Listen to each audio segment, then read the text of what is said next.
What do you do when the walls play hide and seek the moment you close your eyes? A story about the terror of drifting away and finding the one person who becomes your anchor in a shifting reality. The silence of the Hogwarts library at 2 in the morning was not truly silent. It was a living, breathing entity composed of the rhythmic scratching of niffler feather quills, the settling of ancient wood, and the soft, dusty exhalation of thousands of books that had seen centuries of students come and go. Outside, the Scottish autumn was throwing a temper tantrum. Rain lashed against the high, arched windows in sheets of grey and silver, turning the glass into rippling mirrors that reflected the warm, honeyed glow of the floating candlelight within. For Hermione Granger, this hour was a sanctuary. It was the only time the world stopped asking things of her. There were no first years needing directions, no professors demanding essays, no Ron or Harry needing mediation for their latest trivial dispute. There was just the smell of parchment, the scent of beeswax, and the quiet thrill of academic pursuit. Or, at least, that was how it usually was. For the past week, however, Hermione's sanctuary had been invaded, not by a noisy ghost or a wandering prefect, but by a presence that was somehow far more distracting: Draco Malfoy. He was sitting at the same secluded table he had occupied for the last 6 nights. It was tucked away in the section devoted to archaic transfiguration theory, a corner of the library so deep in the stacks that the shadows seemed to cling to the shelves like cobwebs. Hermione peered at him through the gap between a stack of Hogwarts, a history, and a pile of arithmancy charts. He was a study in monochromatic exhaustion. His platinum hair, usually smoothed back with severe precision, looked soft, almost dishevelled, as if he had run his fingers through it a dozen times in the last hour. The crisp collar of his white shirt was unbuttoned at the throat, his tie discarded somewhere on the table amidst a chaotic fortress of open tomes. He wasn't reading. That was the first thing that had snagged Hermione's attention 3 days ago. Malfoy had 3 books open in front of him, but his eyes weren't scanning the text. He was staring at the middle distance, his gaze unfocused, glassy, and fixed on a floating mote of dust caught in the candlelight. He looked like a porcelain statue that had been left out in the rain, pristine, but undeniably cold. Hermione frowned, dipping her quill into her ink pot with a little more force than necessary. It wasn't that she cared. She told herself this firmly. She didn't care. They had returned to Hogwarts for their 8th year under a tacit truce, a don't ask, don't hex policy that suited everyone just fine.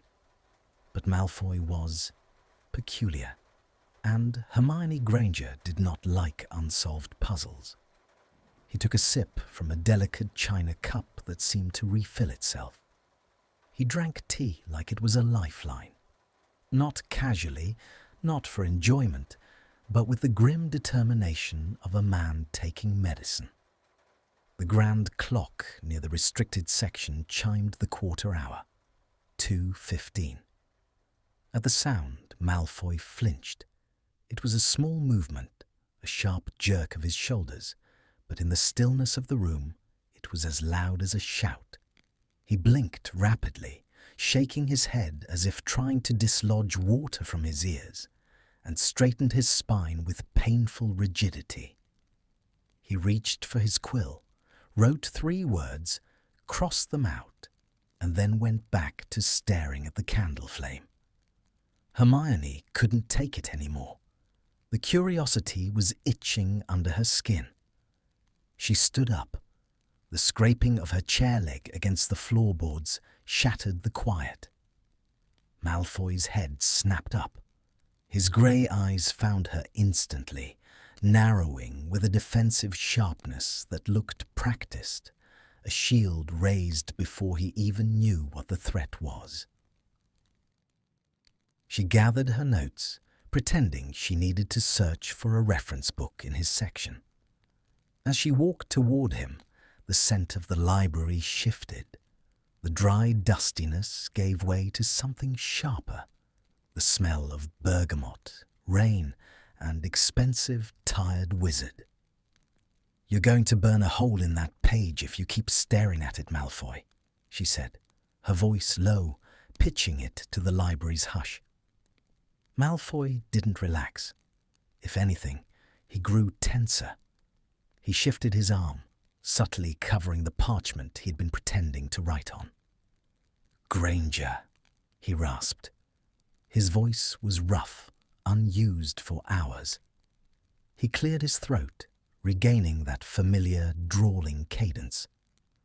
"I wasn't aware the library had appointed a hall monitor for the exhilarating hours of the early morning. Or are you just haunting the stacks for fun?" "I'm studying," she said, resting her hand on the back of the chair opposite him. "Which is what normal students do in a library. You, however, appear to be practicing for a competition in competitive staring." "I am working," he lied smoothly. "Some of us have ambitions beyond passing. Some of us aim for excellence." "It's a book on 14th century garden gnomes," Hermione pointed out, glancing at the open tome beneath his elbow. "I wasn't aware that was on the NEWT syllabus." A faint flush, barely pink, touched the high points of his pale cheekbones. He slammed the book shut with a thud. "It's background reading, contextual. You wouldn't understand the subtleties of pure-blood horticulture." "Right," she drawled, mimicking his tone. She pulled the chair out and sat down. Malfoy looked horrified. "What are you doing?" "Sitting. My table has a draft. This corner is warmer." It was a lie, and they both knew it. Her table was perfectly fine. She wanted to see his face up close. Up close, the damage was undeniable. The purple shadows under his eyes were dark enough to be bruises. His skin had a translucent, papery quality, and there was a fine tremor in his hand as he reached for his teacup again. He looked like a man holding onto a cliff edge by his fingertips. "You look terrible," she said. It wasn't an insult. It was a statement of fact, delivered with her usual lack of tact. Malfoy scoffed, looking down his nose at her, though the effect was ruined by the redness in his eyes. "Charming as ever, Granger. Flattery will get you nowhere." "I'm serious, Malfoy. You've been here every night this week. I leave at 3, and you're still here. When I come in at 7 for quick revision before breakfast, you're already in the Great Hall with a coffee. When do you sleep?" The word sleep acted like a physical blow. Malfoy's grip on the teacup tightened until his knuckles turned white. His eyes darted to the dark corners of the room, scanning the shadows as if expecting something to jump out at him. "I sleep," he said quickly. Too quickly. "I sleep plenty. I'm just optimizing my schedule. There is a lot of material to cover this year." "You're lying," Hermione said softly. She leaned forward, her elbows on the table. The candlelight flickered, casting dancing shadows across his face, highlighting the sharp angle of his jaw. "You're afraid of something. What is it? Nightmares?" It was a reasonable guess. Half the 8th years had nightmares. The war had left its mark on all of them. Hermione herself still woke up reaching for a wand that wasn't there sometimes. Malfoy let out a short, harsh laugh. "Nightmares? How pedestrian. You think I'm staying awake because of bad dreams? Give me some credit, Granger. I have better coping mechanisms than that. Then go to bed, she challenged. Pack up your books, walk to the dungeons, go to sleep. He looked at her, and for a second the mask slipped. Hermione saw sheer, unadulterated panic in his grey eyes. It wasn't the fear of a memory. It was the fear of an immediate, tangible threat. He looked like a trapped animal. "I can't," he whispered. The admission seemed to slip out before he could stop it. "Why?" He blinked, and the mask slammed back into place. He took a long, desperate gulp of tea. "None of your business.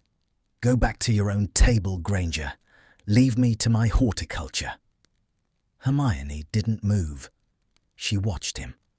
The atmosphere between them was thick, charged with a strange, static electricity. It wasn't the crackling hatred of their earlier years. It was something heavier, a shared understanding of broken things. "Is it the tea?" she asked, nodding at the cup. "Is it a potion?" "It's Earl Grey," he snapped, exasperated, with a dash of invigoration draft. "Happy now? I'm cheating. Report me to McGonagall." "You're exhausting yourself," she murmured. "You're going to crash, Malfoy, and when you do, it won't be pretty." "I have it under control." He picked up his quill again, dipping it into the ink. "I simply prefer the quiet of the library. The common room is loud. The Slytherins are loud. I value my peace." He was rambling now. His handwriting, she noticed upside down, was jagged and spiky, lacking his usual elegant loops. "Malfoy," she said, her voice gentler than she intended. "Your quill is dry." He froze. He looked down at the parchment. He had been scratching the dry nib against the paper, leaving nothing but invisible indentations. He stared at the empty page and his shoulders slumped. The defiance drained out of him, leaving only a bone-deep weariness. He didn't look at her. He just closed his eyes for a moment, a brief, dangerous surrender. "Don't," Hermione said instinctively. His eyes flew open. He looked at her, confused and disoriented. "What?" "You were drifting off." "I was resting my eyes." "You were falling asleep." "I was not," he insisted, but his voice lacked heat. He looked around the library again, that same frantic, searching look. He seemed to be checking the distance to the door, the placement of the chairs, the stability of the floor. "What do you think is going to happen?" Hermione asked, her curiosity now mixed with genuine concern. "Do you think you'll be attacked? Here? In the library?" Malfoy ran a hand over his face, pressing his palms into his eyes. "No one is going to attack me, Granger. I am not that important anymore." He dropped his hands and looked at her, his expression bleak. "It's complicated, and it is certainly not something I'm going to discuss with you." "Fine," Hermione said. She sat back, crossing her arms. "Then I'll just sit here." "Excuse me?" "I'm staying, right here, until you leave." "You can't do that." "I'm head girl. I can sit wherever I like, and I've decided I like this table. The light is better." Malfoy stared at her, incredulous. "You are insufferable.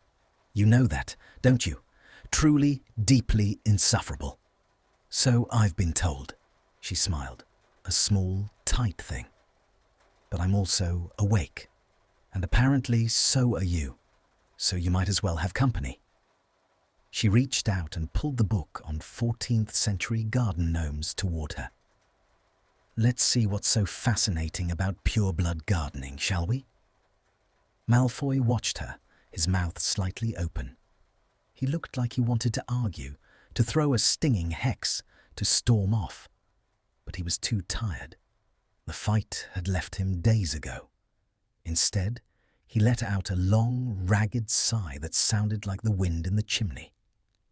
"Chapter 4, he muttered, picking up his tea again. "It covers the migratory patterns of the red-capped gnome. It's riveting." Hermione suppressed a grin. "I'm sure it is." They sat in silence for a while, the only sound the rain and the turning of pages. The tension in Malfoy's shoulders didn't disappear, but it shifted. He wasn't alone in the dark anymore. He was still terrified. She could see it in the way he pinched his arm every time his eyelids drooped, the way he flinched at the sound of thunder. But he stayed in his chair, and Hermione Granger, beneath the guise of reading about gnome migration, watched him.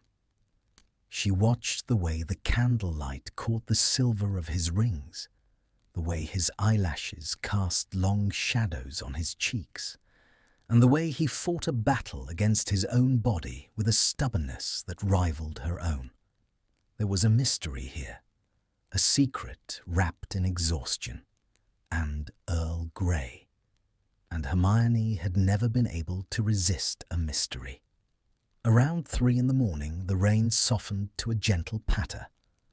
The library felt cozier now, wrapped in a blanket of shadows. Hermione felt her own eyelids growing heavy. She glanced at Malfoy. He was swaying, just slightly. His head was dipping, chin dropping toward his chest. The invigoration draft had worn off. His defenses were crumbling. "Malfoy," she whispered. He didn't hear her. His eyes were closed. His breathing had evened out, the jagged rhythm smoothing into the deep, slow cadence of sleep. Hermione held her breath. She should wake him. He had been so adamant about not sleeping, but he looked so peaceful. For the first time in hours, the lines of pain between his eyebrows smoothed out. He looked young again. He looked like a boy, not a soldier. Let him have 5 minutes, she thought. Just 5 minutes. She watched him sleep, a strange softness unfurling in her chest. It was intimate, watching an enemy in such a vulnerable state. 1 minute passed. 2 minutes. Malfoy's head slipped from his hand. He slumped forward, his cheek coming to rest on the open pages of the book. He didn't stir. He was deeply, profoundly asleep. Hermione checked her watch. 3 minutes. "See?" she thought triumphantly. Nothing happened. No monsters, no nightmares, just sleep. She reached out, intending to gently shake his shoulder, to wake him before he got a crick in his neck. "Malfoy," she said softly. "Wake up." Her fingers brushed the fabric of his shirt. And then he was gone. There was no sound, no crack of apparition. No flash of light, no smoke. 1 second, Draco Malfoy was sleeping with his cheek on a book about gnomes. The next second, he simply ceased to be there. Hermione's hand fell through the empty air and hit the table with a slap. She froze. She blinked. She looked under the table. She looked behind the chair. She stood up and spun around, scanning the nearby aisles. "Malfoy?" she hissed.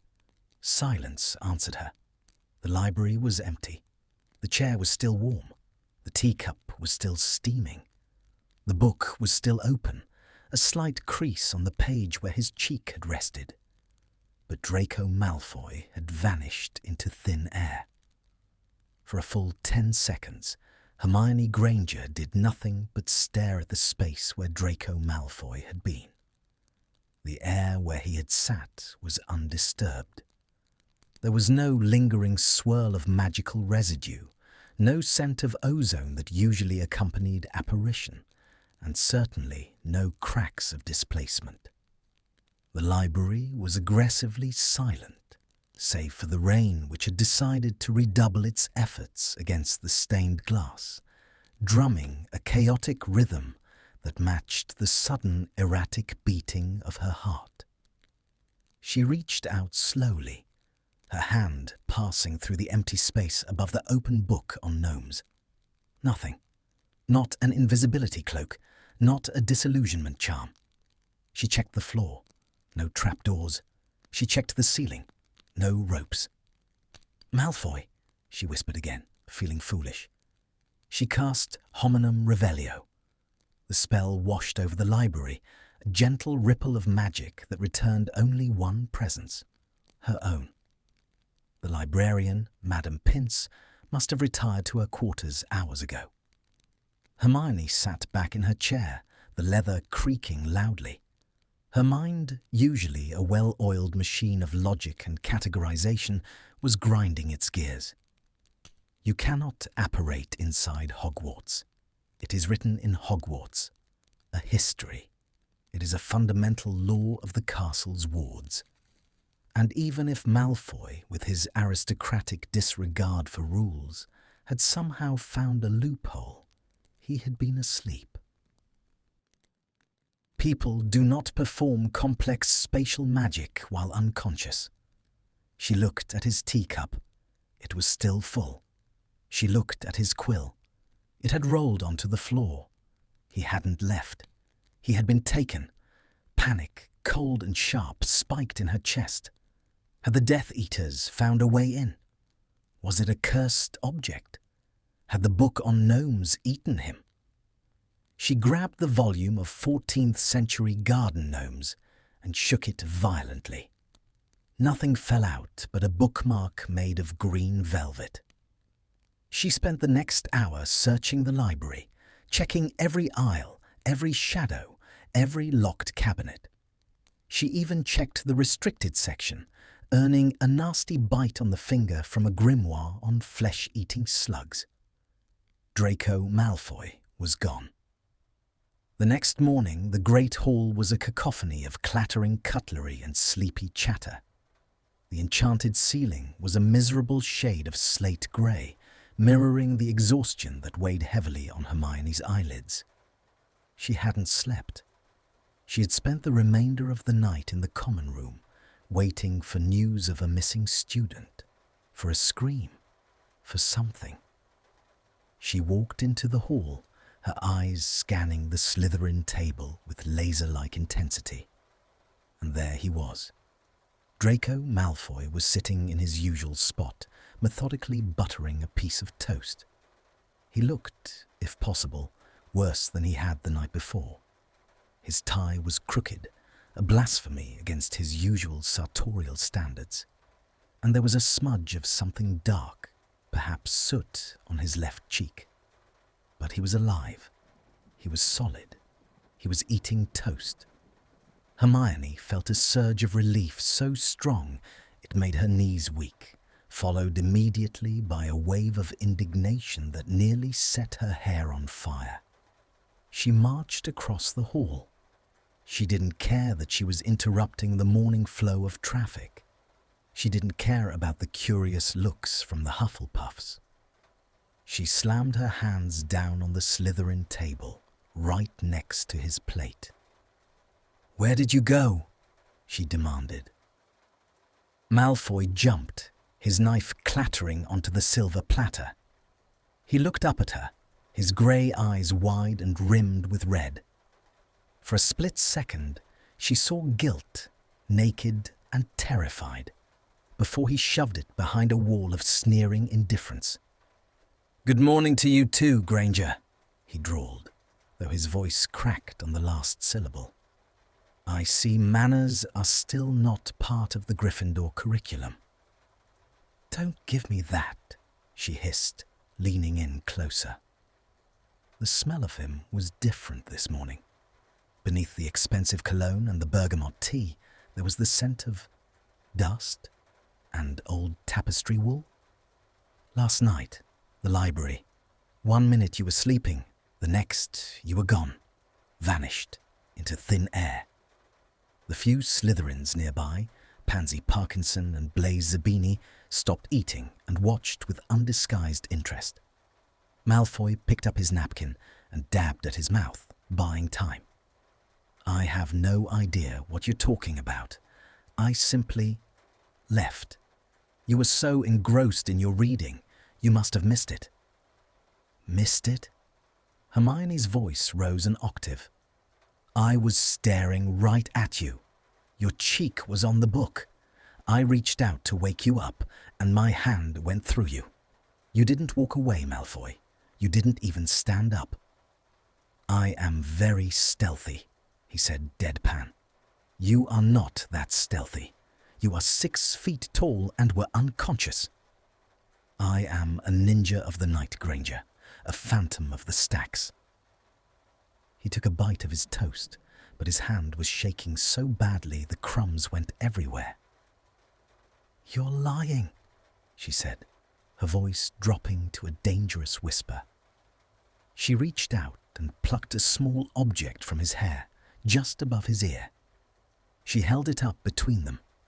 It was a spiderweb, a thick, grey, dusty spiderweb, the kind found only in the deepest, most neglected corners of the castle. Since when is the path to the dungeons paved with cobwebs from the last century? She asked, arching an eyebrow. Malfoy stared at the web in her fingers. His pale skin went from alabaster to the colour of curdled milk. He swallowed hard.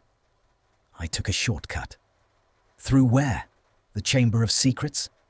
Drop it, Granger, he muttered, abandoning his toast. He stood up, grabbing his bag. I'm tired. I have potions. Leave me alone. He turned and fled the great hall, moving with a speed that suggested he was running from more than just her questions. Hermione watched him go, the spiderweb still clinging to her fingertip. He was terrified, not of her, but of whatever was happening to him. And if there was one thing Hermione Granger knew about herself, it was that she was incapable of leaving a terrified thing alone. She cornered him again that evening. It was inevitable. He was back in the library at the same table, building the same fortress of books. The rain had stopped, but the castle felt heavy, the stone walls seemingly pressing inward. Malfoy looked up as she approached, and this time he didn't even try to sneer. He just slumped in his chair, looking defeated. I am not leaving, he said before she could speak. So, don't ask. I wasn't going to ask you to leave, Hermione said, sitting down opposite him. She placed a mug of hot chocolate on the table. I brought a peace offering. No invigoration drafts, just sugar. He eyed the mug suspiciously. Is it poisoned? If I wanted to poison you, I'd be more creative. Drink it. You look like you're about to faint. He hesitated, then reached out and took the mug. He wrapped both hands around it, seeking the warmth. Thank you, he mumbled, staring into the brown liquid. Draco, she said, using his first name intentionally. The shock of it made him look up.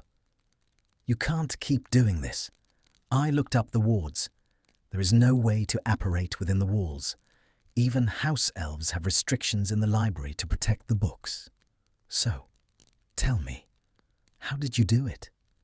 I didn't do anything, he whispered, his defenses finally crumbling under the weight of his exhaustion. That's the problem. What do you mean? He looked around, ensuring they were alone. I don't control it. It happens when I let go, when I sleep. Hermione leaned forward, her eyes wide. Spontaneous, somnambulistic apparition.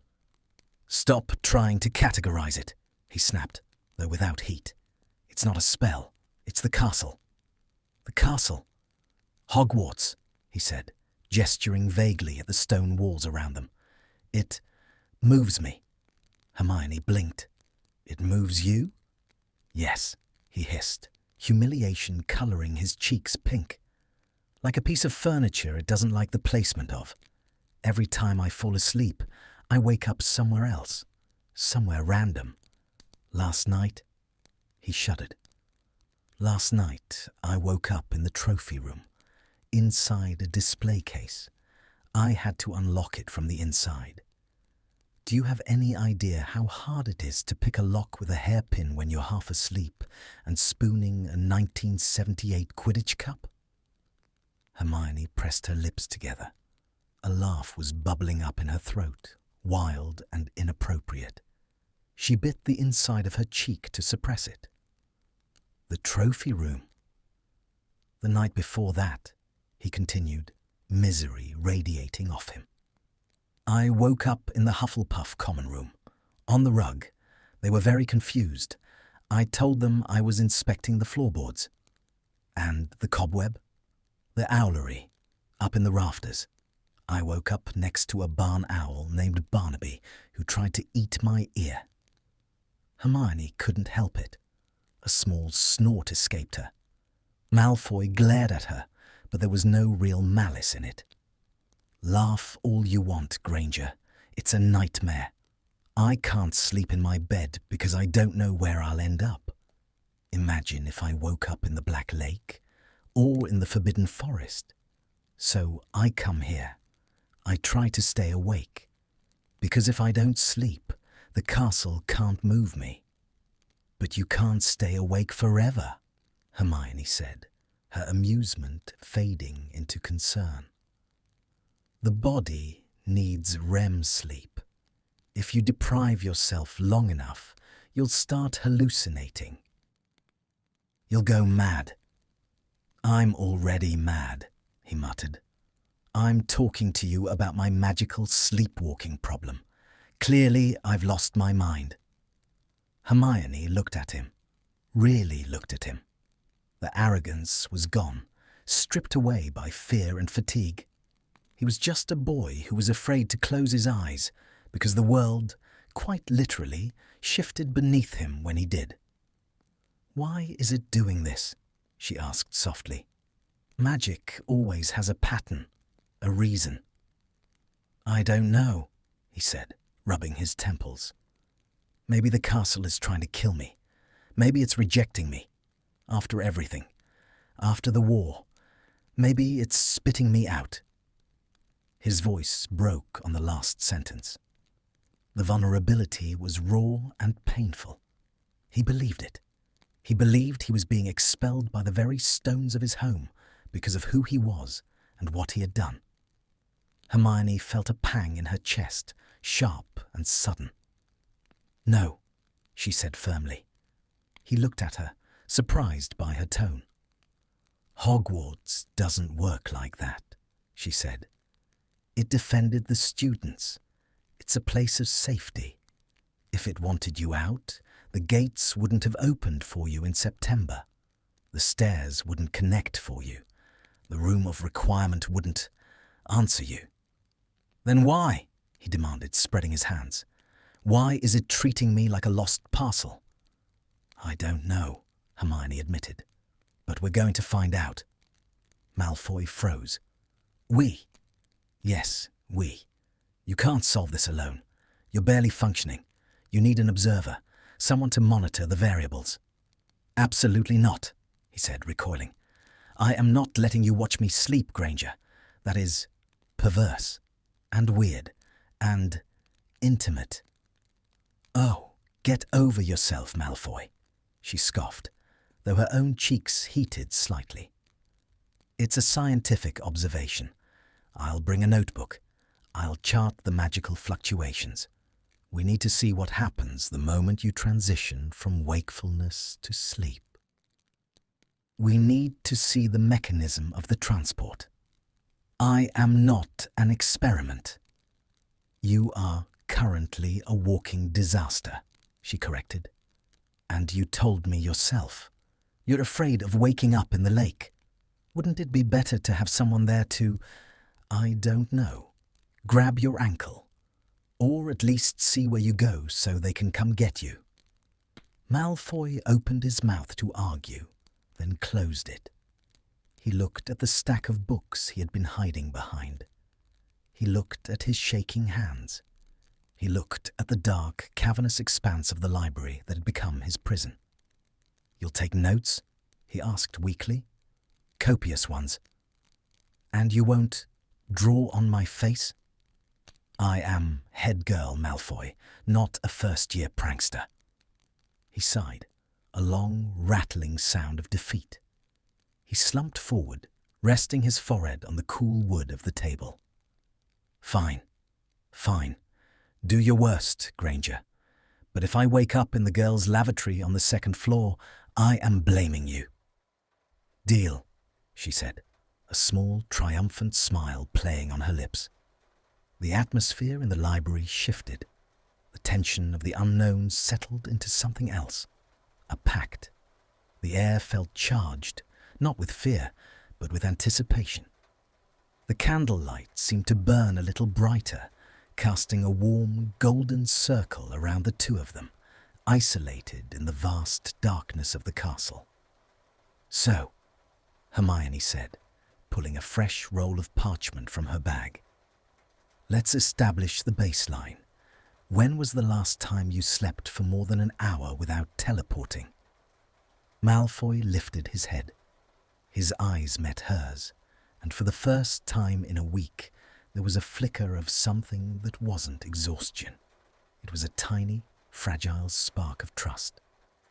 "The first night back," he said softly, "before I started, remembering things I wanted to forget." Hermione paused, her quill hovering over the paper. The silence stretched between them, heavy with unspoken words. The cozy mystery had just revealed its jagged edge. The castle wasn't just moving him randomly. It was reacting to something inside him. "Right," she said quietly, writing it down. "Baseline established." Outside, the wind howled around the turrets of the castle, but inside the circle of candlelight, it was quiet. There were just two students, sitting in the dark, preparing to solve a puzzle that was less about magic and more about the boy sitting across from her. "Granger?" Malfoy asked after a moment. "Yes?" "Don't let me vanish." It was barely a whisper, stripped of all pride. Hermione looked at him, her gaze steady and fierce. "I won't," she promised. "I'll catch you." The room of requirement had always possessed a certain flair for the dramatic, but this time, Hermione thought, it had outdone itself.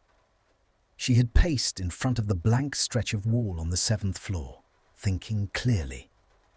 "I need a place to safely observe Draco Malfoy sleeping." A simple, clinical request. She had expected a laboratory, perhaps a sterile room with a cot and a notepad. Instead, the door had materialized into polished mahogany with a brass handle, opening into what looked like an opium den designed by a Victorian grandmother. The room was suffocatingly cozy. The walls were draped in heavy tapestries of deep emerald and midnight blue, absorbing the silence. The floor was buried beneath layers of Persian rugs, so thick they felt like moss underfoot. In the center, bathed in the amber glow of a dozen floating beeswax candles, sat a fainting couch upholstered in crushed silver velvet. Next to it was a sturdy oak desk for her, equipped with a stack of parchment, ink, and, improbably, a plate of ginger newts. "This is ridiculous," Malfoy said flatly, standing in the doorway. He was clutching a pillow from the Slytherin dorms against his chest like a shield. He had foregone his school robes, dressed instead in black trousers and a soft grey cashmere sweater that looked expensive enough to buy a small house in Hogsmeade. He looked out of place against the room's chaotic comfort, a sharp, angular line in a world of soft curves. "It's thorough," Hermione admitted, walking over to the desk. She ran a hand along the wood. It was warm. "The room clearly thinks you need to relax." The room thinks I'm a Victorian heroine suffering from hysteria, he muttered, stepping inside cautiously. The door vanished seamlessly into the wall behind him, sealing them in. The air smelled of lavender, old books, and the faint ozone tang of impending magic. It was intimate, too intimate. Hermione felt a sudden prickle of heat at the back of her neck. This was a bad idea. Being alone with Draco Malfoy in a library was one thing. That was neutral ground. This felt like a bedroom. "Right," she said, her voice a little too loud, too brisk. She sat at the desk and dipped her quill. "Let's proceed. The objective is to record the exact moment of displacement. I need you to lie down and go to sleep." Malfoy stood by the fainting couch, looking at it with deep suspicion. "And you're just going to watch?" "I am going to observe. Stare. Monitor. It's creepy, Granger." "Would you rather wake up in the Black Lake?" she countered, arching a brow. That shut him up. He sighed, the sound heavy with resignation, and tossed his pillow onto the velvet couch. He sat down on the edge, his posture rigid. "Fine. But if you try to psychoanalyze me while I'm unconscious, I will sue." "Just sleep, Malfoy." He swung his legs up and lay back. He was long, too long for the couch, really, but he crossed his ankles and folded his hands over his stomach in a pose that looked more like a funeral effigy than a student taking a nap. He stared up at the enchanted ceiling, which mimicked a starless, velvety night. The silence stretched. It was a heavy, tangible thing. Hermione scratched the date and time on her parchment. October 14th, 11:42 p.m. Subject: D. Malfoy. Status: highly agitated. 5 minutes passed. Malfoy's eyes were wide open. 10 minutes. He was tapping his finger against his elbow. 15 minutes. "Stop thinking so loud," he snapped without looking at her. "I haven't said a word. I can hear your brain whirring. You're judging my breathing pattern." "I am not," she lied. She absolutely was. His breathing was too shallow. "You're fighting it." "I can't help it," he confessed, his voice dropping to a rough whisper. He turned his head on the pillow to look at her. The candlelight caught the sharp planes of his face, softening the usual sneer into something younger, sadder. "Every time I close my eyes, I feel the pull. It's like the floor is tilting." Hermione softened. She put the quill down. "It's the anticipation. You're waiting for the drop." "Precisely." "Talk to me," she said impulsively. "Distract yourself." He blinked. "Talk to you? About what? The weather? The riveting migratory patterns of gnomes?" "Anything. Just stop focusing on the magic." She shifted in her chair, turning fully towards him. "Tell me why you hate the color red. You always wince when you see the Gryffindor banners." A ghost of a smile touched his lips, a cynical, crooked thing. "It's aggressive, loud. It demands attention. It's the color of people who don't know how to whisper." "And green is better?" "Green is the forest, the deep water. It's hiding." He shifted, his shoulders sinking a fraction of an inch into the velvet. "I've done a lot of hiding, Granger. It becomes a habit." "You're not hiding now," she said softly. "Aren't I? I'm in a magical closet with the person I spent 7 years tormenting, hoping she can save me from my own subconscious." He closed his eyes briefly, then opened them again, fixing her with an intense, unreadable look. "Why are you doing this? Really?" Hermione hesitated. The honest answer was complex. It was a mix of her savior complex, her insatiable curiosity, and something else, something she wasn't ready to name, something that had started when she saw him shaking in the library. "Because it's a puzzle," she said, sticking to the safe truth. "And because no one deserves to be afraid of sleep." Malfoy held her gaze for a long moment. The grey of his eyes was like a storm cloud breaking apart. He didn't mock her. He didn't sneer. He just nodded, a microscopic movement. "Tell me something boring," he murmured, closing his eyes again. "Bore me to sleep, Granger. It's your only talent I can tolerate right now." Hermione smiled, a genuine, small smile. "Have I ever told you about the history of the Goblin Rebellions of 1612? Specifically, the socio-economic impact on the wand market?" "Sounds excruciating," he mumbled. "Proceed." So she did. She kept her voice low, a steady, rhythmic hum in the quiet room. She spoke of treaties and goblin iron, of trade routes and forgotten laws. She watched him as she spoke. She watched the tension slowly bleed out of his frame. His hands unclasped, sliding down to rest by his sides. His jaw unclenched, the furrow between his brows smoothed out. The Malfoy mask, the haughty, pointy arrogance, dissolved, leaving behind just Draco. He was beautiful. The thought arrived unbidden, startling her. It wasn't a romantic observation, she told herself. It was aesthetic. He was like a marble carving, all sharp angles and cool, pale skin, illuminated by the warm gold of the candles. There was a fragility to him that he kept hidden under layers of wool and sarcasm. He was asleep. Hermione stopped talking mid-sentence, which naturally led to the embargo on dragon liver. She held her breath. The room was silent.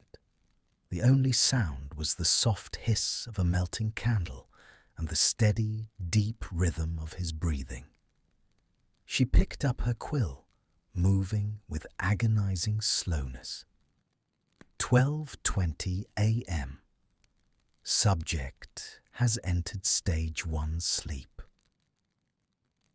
No magical anomalies detected yet. She watched him. 1 minute, 2 minutes. He shifted slightly, turning onto his side, curling in on himself. His hand twitched, fingers grasping at the velvet of the couch, as if looking for an anchor. He looked small. Then the air changed.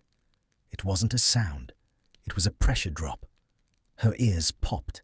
The hairs on her arms stood up. The candlelight didn't flicker. It bent, the flames leaning toward the couch as if drawn by a magnet. Hermione gripped the edge of her desk. "Draco," she whispered, a warning. The magic wasn't coming from him. It was coming for him. The shadows in the corners of the rooms stretched, elongating like reaching fingers. The floor beneath the chaise lounge seemed to ripple, liquefying. It wasn't dark magic. It didn't feel cold or malicious. It felt playful. It felt like the castle was a giant, mischievous dog picking up a favorite toy. Hermione stood up, knocking her chair over. "Wait!" She reached for her wand, intending to cast a grounding charm, anything to anchor him to the spot. But she was too late. The space around Draco warped. It was like looking through heat haze on a summer road. One moment, he was there, a solid boy in a grey sweater. The next, the space folded in on itself.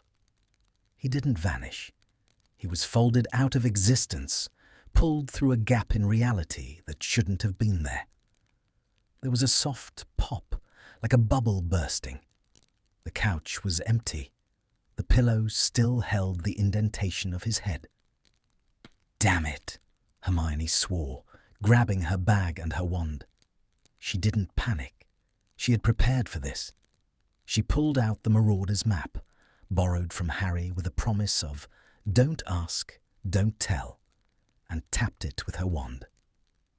"I solemnly swear that I am up to no good." Ink spread across the parchment, revealing the sprawling blueprint of the castle. Hundreds of tiny footprints scurried about, mostly in the common rooms. She scanned the map frantically, her eyes darting from floor to floor. "Where are you?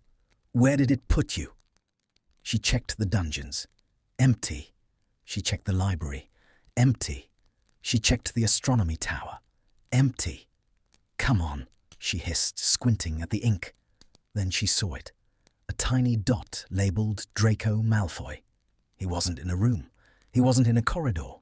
He was inside the wall. Hermione's heart stopped. Inside the wall? No. Looking closer. He was in a narrow space between the Transfiguration classroom and the second-floor corridor. A service crawl space?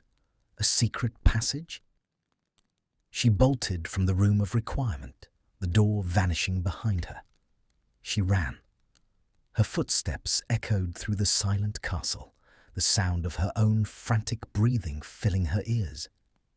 She took the stairs 2 at a time, sliding down the banister of the grand staircase when it threatened to move away from her. She reached the second floor, breathless. She checked the map again. He was right here, directly to her left. She looked at the wall. It was a solid stone wall, adorned with a tapestry of a wizard trying to teach trolls ballet. "Draco!"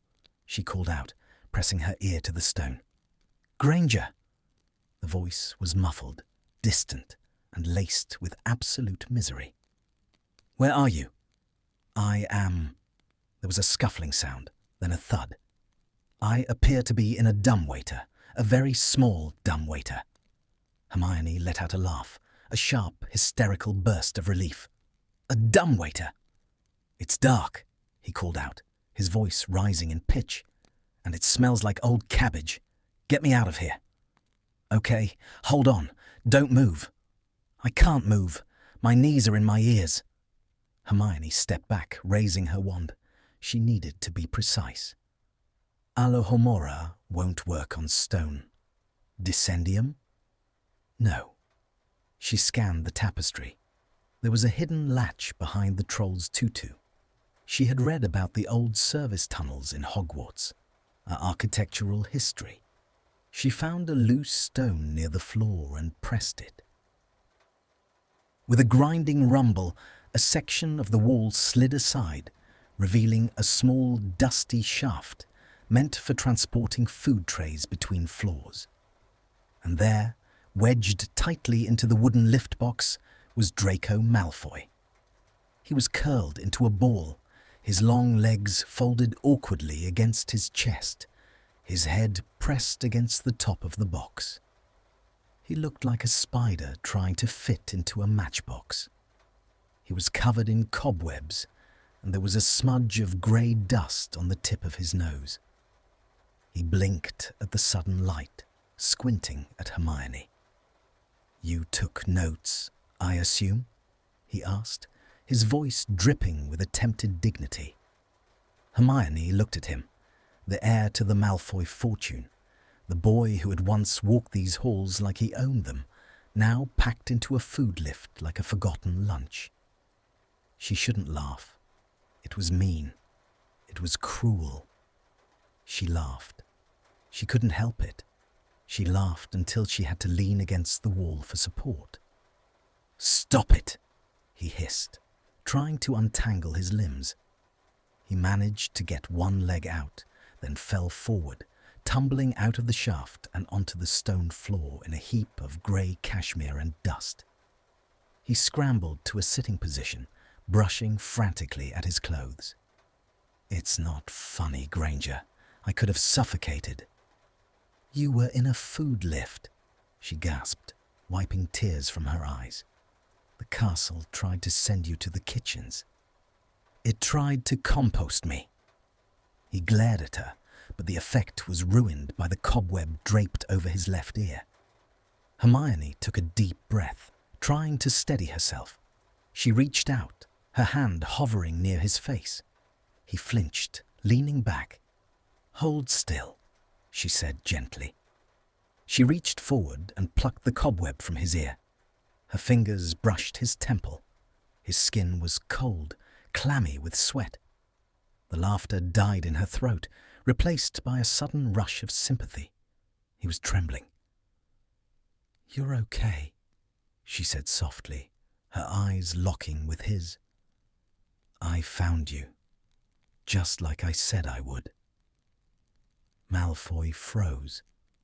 He looked at her hand, then up at her face. He looked stunned, as if the concept of being found was entirely foreign to him. "You ran," he noted, his voice quiet. He looked at her chest, which was still heaving from her sprint. "You're out of breath." "I ran," she confirmed. "Why?" "Because you disappeared, and I don't break my promises." He swallowed hard. The grey eyes searched hers, looking for a trick, a trap. He found only sincerity and the lingering traces of mirth. Slowly, carefully, he let out a breath he seemed to have been holding for years. He slumped against the wall, stretching his long legs out on the cold floor. "Well," he drawled, though his voice shook. "At least it wasn't the trophy room again. I don't think I could handle the judgmental stare of the 1932 gobstones captain." Hermione sat down on the floor next to him, ignoring the dust. "So," she said, pulling her notepad out of her pocket. "Data point 2. The castle seems to prefer enclosed spaces, womb-like environments." "Don't say womb-like, Granger. It's disturbing. It implies a desire for safety, protection." She looked at him sideways. "Maybe the castle isn't pranking you. Maybe it's trying to tuck you in."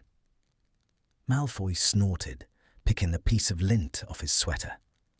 "By shoving me in a wall, its bedside manner needs work." "We'll work on it," she said. "We?" "Yes. We have 6 more nights to figure this out." Malfoy turned his head to look at her. In the dim light of the corridor torches, the sharp edges of their rivalry felt miles away. There was just the stone floor, the silence, and the strange, terrifying comfort of being understood. "Fine," he whispered. "But next time, can we aim for a sofa? Or at least a cupboard with more legroom?" "I'll see what I can do." Hermione smiled. She didn't move to get up, and neither did he. They sat there on the floor of the second-floor corridor, shoulder to shoulder, listening to the castle settle around them, neither willing to break the moment just yet. The following Tuesday, Hermione Granger transformed an abandoned Transfiguration classroom on the 4th floor into something that looked suspiciously like a trap for a very expensive, very pale magical creature. She had spent the weekend buried in the restricted section, cross-referencing magical maladies of the psyche with sentient architecture of the British Isles. Her hypothesis was taking shape, sharp and jagged, but she needed data. Empirical, undeniable data. The classroom smelled of chalk dust and ozone. Outside, the twilight was bleeding into night, painting the sky in bruises of purple and charcoal. Rain, because it was Scotland, and the sky only knew 2 emotions, grey and wet, streaked the tall diamond-paned windows. In the centre of the room, Hermione had drawn a complex circle of runes in shimmering silver chalk. Inside the circle sat a plush velvet armchair, borrowed from the Gryffindor common room while everyone was at dinner, and a small wooden stool. "You have got to be joking," Draco Malfoy said from the doorway. He was holding his school bag with one hand and rubbing his temple with the other. He looked like a man walking to the gallows, only to find the executioner wearing a party hat. "Come in.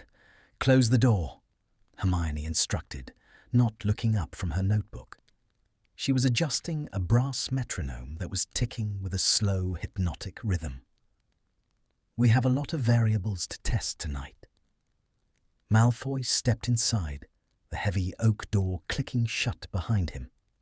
He walked to the edge of the silver circle and stopped, eyeing the runes with disdain. "Is this a summoning circle? Are you planning to sacrifice me to the gods of academic achievement?" "It's a containment field," she corrected, tapping the chalk line with the toe of her shoe. "Not to keep you in, but to measure the magical displacement when you leave. I want to see the vector." "The vector," he repeated flatly. "I am being reduced to geometry. Please, sit." She gestured to the velvet chair. Malfoy dropped his bag and stepped over the line. He sank into the chair with a heavy sigh, extending his long legs. He was wearing his uniform trousers, but had discarded the blazer and tie, leaving him in a white shirt that was unbuttoned at the top, sleeves rolled up to his elbows. On his left forearm, the faint, faded outline of the dark mark was visible against his pale skin. A ghost he no longer tried to hide, mostly because he was too tired to care. "So," he drawled, resting his head back and closing his eyes. "What is the torture method for tonight? Potions, legilimency, a lecture on the importance of obeying school rules." "A tether," Hermione said softly. Malfoy's eyes snapped open. "Excuse me?" She reached into her pocket and pulled out a long, shimmering ribbon of golden light. It wasn't physical. It was a conjured magical bond, humming with a low, steady vibration. "It's an anchor charm," she explained, trying to sound clinical despite the sudden dryness of her throat. "I'm going to tie one end to your wrist and the other to mine. If the castle tries to move you, the tether should, theoretically, keep you grounded. Or, at the very least, it will allow me to track exactly where the magic is pulling you." Malfoy stared at the ribbon of light in her hands. His expression shifted from sarcasm to something guarded, wary. "You want to tie yourself to me? For scientific purposes? Granger, if I vanish and this thing snaps, it could take your hand off." "It has elasticity," she assured him, though she wasn't entirely certain. "And I have excellent reflexes. Give me your wrist." He hesitated. The air in the room seemed to thicken, the ticking of the metronome growing louder. Tick, tock, tick, tock. It was a rhythmic countdown to intimacy. Slowly, Draco extended his left arm. He didn't look at her. He looked at the window, watching the rain distort the view of the forbidden forest. Hermione sat on the stool in front of him. She reached out, her fingers brushing the cool skin of his wrist. He didn't flinch, but she felt the muscle jump beneath her touch. She wrapped the golden light around his wrist. It tightened gently, sinking into his skin like a bracelet of warmth, pulsing in time with his heartbeat. She tied the other end to her own left wrist. A faint tug connected them, a physical sensation of weight. "There," she whispered. "We are anchored." Malfoy looked down at their connected hands. The distance between them was less than 2 feet.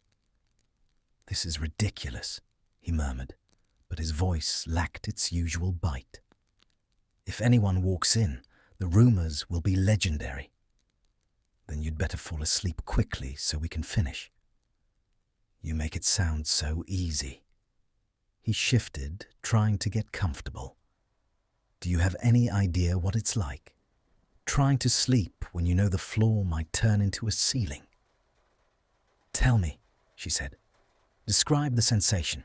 Before the shift, what does it feel like?" "Cold," he said instantly. Then he paused, frowning. "No, not cold. It feels heavy, like a blanket that's too thick. It starts at the back of my neck. A tingle. Then the sound drops out. Everything goes quiet. And then..." He made a vague gesture with his free hand. "I'm somewhere else." "It sounds like apparition," Hermione noted, scribbling on her parchment with her right hand. "It's not apparition," he insisted. "Apparition is violent. It squeezes you. This feels like falling, like the castle is tilting and I'm just sliding down the drain." "Interesting," she murmured. "Falling implies a lack of resistance. You're surrendering to it." "I am asleep, Granger. Surrender is the default state." "Maybe that's the problem," she mused, more to herself than him. "Maybe you need an anchor that isn't physical, something mental." "I have plenty of mental anchors," he scoffed. "Regret, fear. The looming dread of NEWTS. Something positive, Draco." The use of his name silenced him again. He looked at her, really looked at her, his grey eyes tracing the line of her jaw, the curl of hair escaping her bun. The silence stretched, filled only by the tick-tock and the soft hum of the golden tether. "I don't have many of those left," he admitted quietly. The vulnerability was stark, a fresh wound. Hermione felt a pang in her chest. She acted on instinct, bypassing logic. She reached out and placed her hand over his, right where the golden ribbon bound them. His skin was cool. Hers was warm. "Focus on this," she said softly. "Focus on the anchor, on the feeling of the chair, on the sound of the rain, on me. I'm right here. I'm not going anywhere." Malfoy stared at their joined hands. His throat worked as he swallowed. He didn't pull away. Instead, he turned his hand over, his long fingers curling loosely around hers. It wasn't a grip. It was a question. "You're very bossy," he whispered. "I'm very thorough." "Fine." He closed his eyes. "I'll focus on the bossy witch in the room. If I wake up in the dungeons, I'm haunting you." Hermione didn't reply.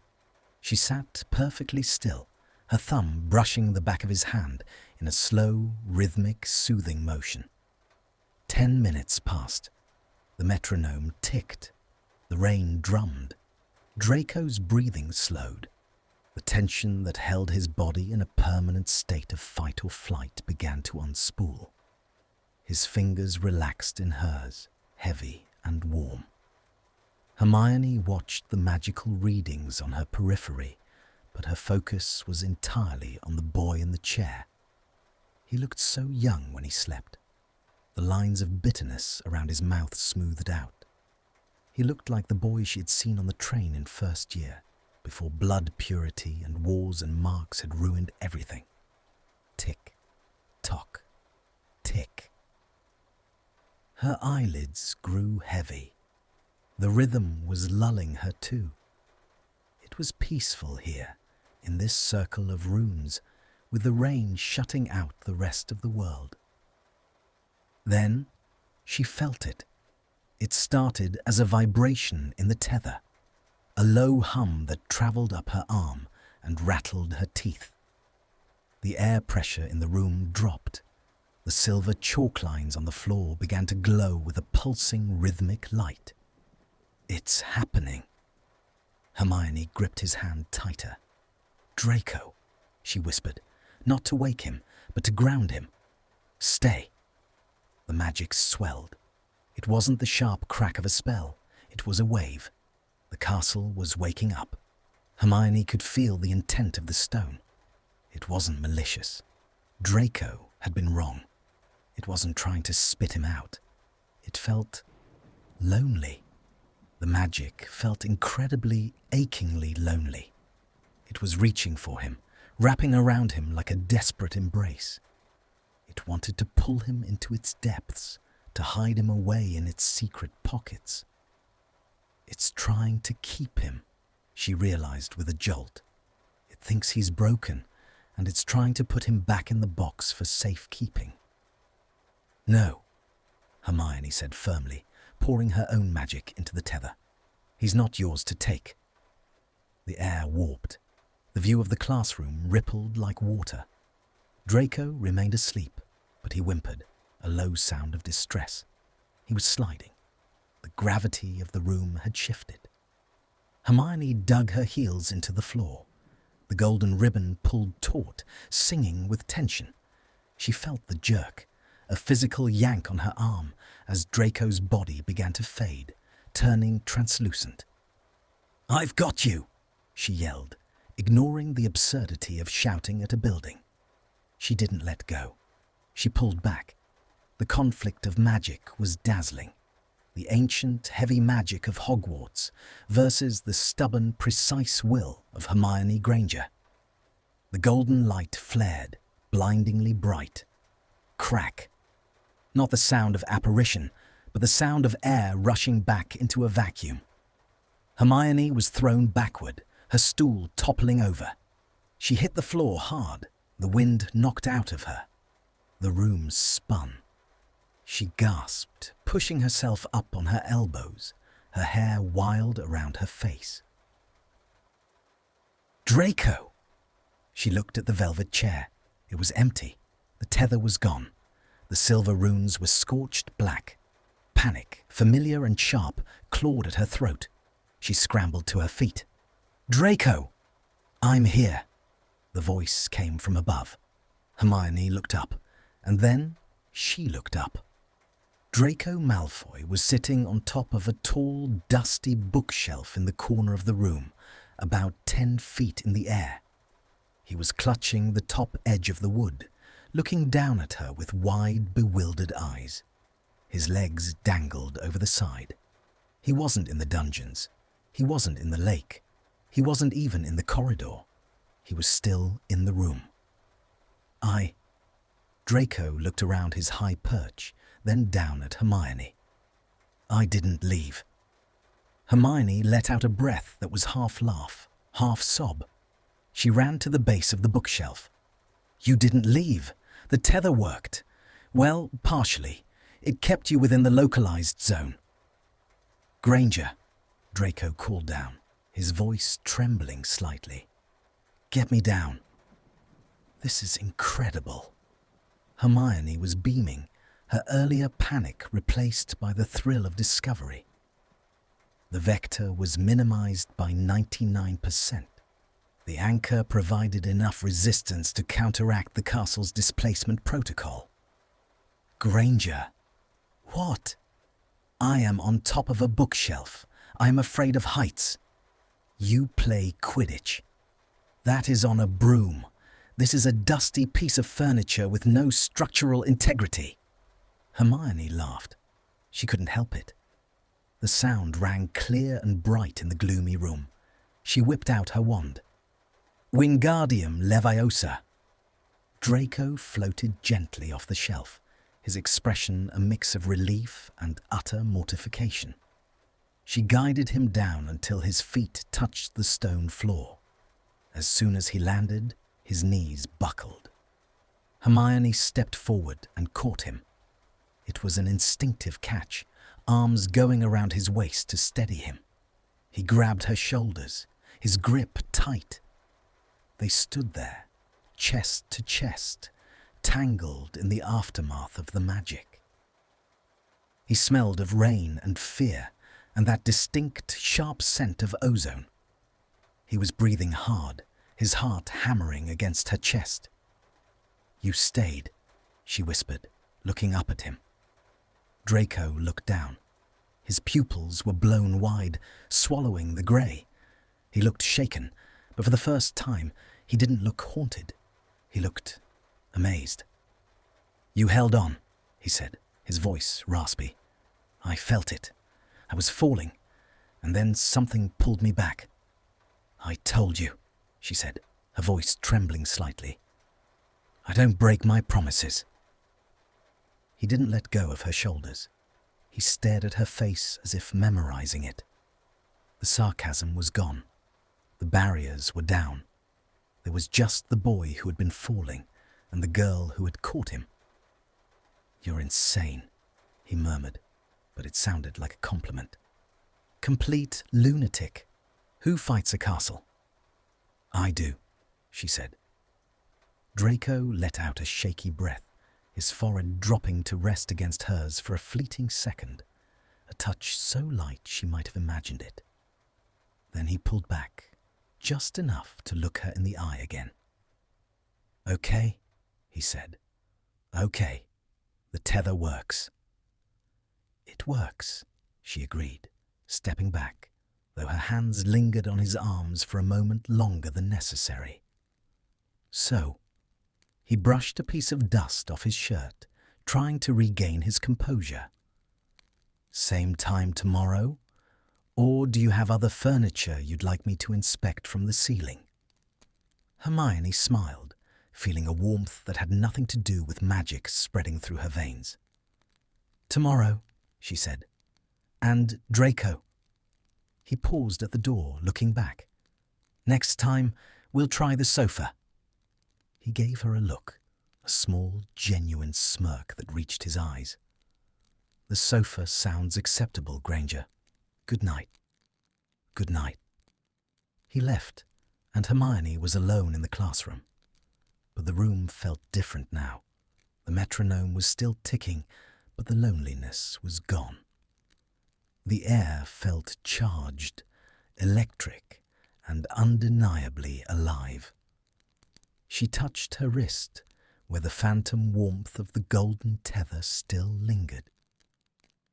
They were making progress, not just with the magic, but with the impossible distance between them. And for the first time, Hermione wasn't just observing the experiment. She was part of it.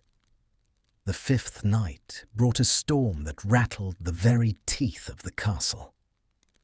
Thunder rolled down from the highlands like tumbling boulders, and the wind shrieked around the astronomy tower, demanding entry. But inside the library, deep within the stacks of the restricted section, the world was reduced to a small, warm circle of amber light. Hermione had kept her promise. The transfigured sofa she had conjured was not merely a piece of furniture. It was a statement. It was a sprawling, overstuffed Chesterfield of deep burgundy velvet, wide enough to sleep a small family, with cushions that looked like they could swallow a person whole.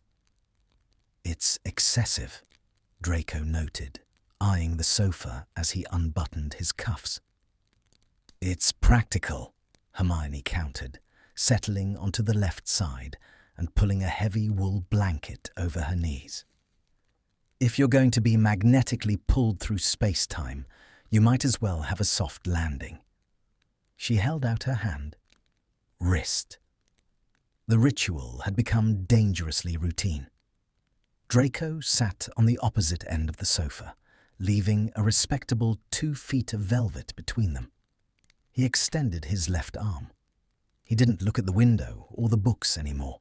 He looked at her. His gaze was heavy, weighed down by days of accumulated exhaustion and something else. A simmering, quiet intensity that made Hermione's breath hitch in her throat. She summoned the golden tether. It spooled out of her wand tip, liquid light that felt warm to the touch. She wrapped it around his wrist, her fingers brushing the cool, pale skin over his pulse point. It was steady, but fast. She tied the other end to her own wrist. The connection hummed into existence, a faint vibration running through the magical cord, linking their nervous systems in a way that was far more intimate than she cared to admit. "Comfortable?" she asked, her voice sounding too loud in the hush of the library. "Peachy," he drawled, leaning his head back against the high velvet tufting. I'm about to be unconsciously dragged through the ether by a sentient castle, while a war heroine watches me drool. It's the height of social grace. You don't drool, Malfoy. You frown. He cracked one eye open, a smirk playing on his lips. I do not frown. You do. You look very severe, like you're dreaming of correcting someone's grammar. He huffed a laugh, closing his eye again. Perhaps I am. They fell into silence. It wasn't the awkward, jagged silence of the first night, nor the terrified silence of the second. It was a companionable heaviness, filled only by the scratching of the rain against the glass and the rhythmic thump-thump of the tether's magical pulse. Hermione picked up her book, The Metaphysical Properties of Limestone, but the words swam before her eyes. She wasn't reading. She was hyper-aware of the boy, the man, on the other end of the sofa. He was fighting it again. She could see it in the tension of his jaw, the way his fingers curled into the velvet cushions. He was exhausted, his body begging for rest, but his mind was a fortress with the drawbridge pulled up.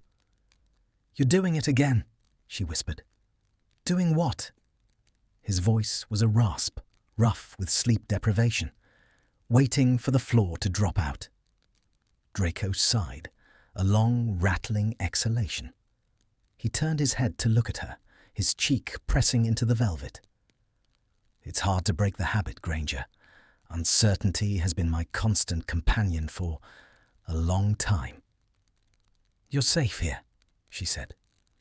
The words slipped out before she could check them for professional detachment. "The tether holds. I hold." Draco looked at the golden ribbon of light connecting them. "Why?" he asked.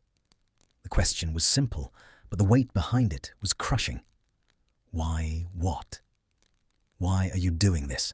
I was vile to you. For years. I stood by while... He stopped, his throat working. He couldn't finish the sentence. The memories of the manor, of the war, hung between them like smoke. "I don't deserve the effort. I certainly don't deserve the sofa." Hermione closed her book and set it on the floor. She turned to face him fully, tucking her legs beneath her.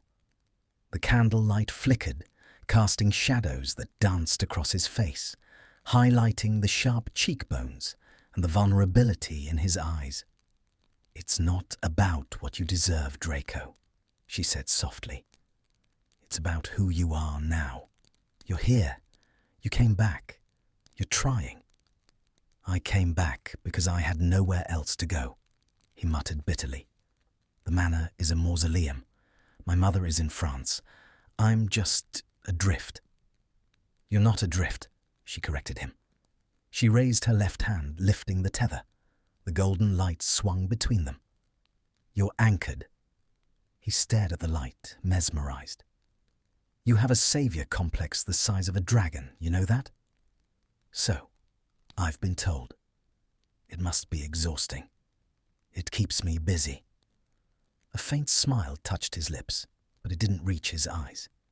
He looked incredibly sad, a deep, bone-weary sorrow that seemed to seep out of him and darken the air around them. "I'm afraid," he confessed, the words barely audible over the thunder. "Not of the teleporting. That's just annoying. I'm afraid of what happens when the noise stops. When I sleep, I can't keep the thoughts out. The castle moving me. Sometimes I think it's trying to shake me awake, to stop me from remembering." Hermione's heart ached. She knew that feeling. The silence after the battle had been louder than the screaming. "Maybe," she suggested, her voice trembling slightly. "The castle isn't shaking you awake. Maybe it's rocking you. Maybe it's trying to find a place where you feel safe enough to rest." Draco looked at her, his expression unreadable. "There is no such place." "We'll see," she said. "Just close your eyes. I'll talk. I'll read. I'll recite the periodic table of elements. Just let go." He held her gaze for a moment longer, a silent exchange of fear and trust passing between them.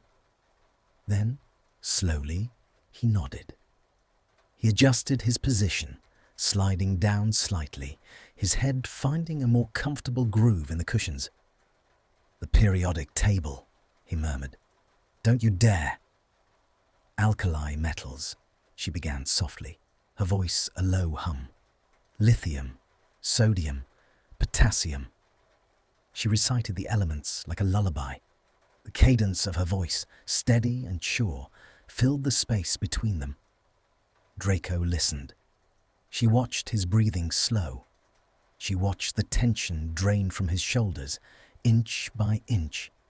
His hand, which had been clenched, relaxed, his fingers uncurling palm up on the cushion. He drifted. He didn't jerk awake this time. He didn't gasp. He simply slid into the dark, pulled under by the sheer weight of his exhaustion and the anchor of her voice. Hermione stopped reciting somewhere around strontium. The library was quiet now, save for the rain. The candle flames stood tall and still. She watched him sleep.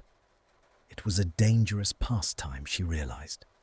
The more she watched him, the more she saw. She saw the faint scar on his chin. She saw the way his eyelashes were impossibly long, casting shadows on his cheeks. She saw the human beneath the symbol, and she felt the tether. It was warm against her wrist, a constant physical reminder of their connection. It felt right. Tick. The air pressure dropped. Hermione braced herself. She gripped the arm of the sofa with her free hand and planted her feet on the floor.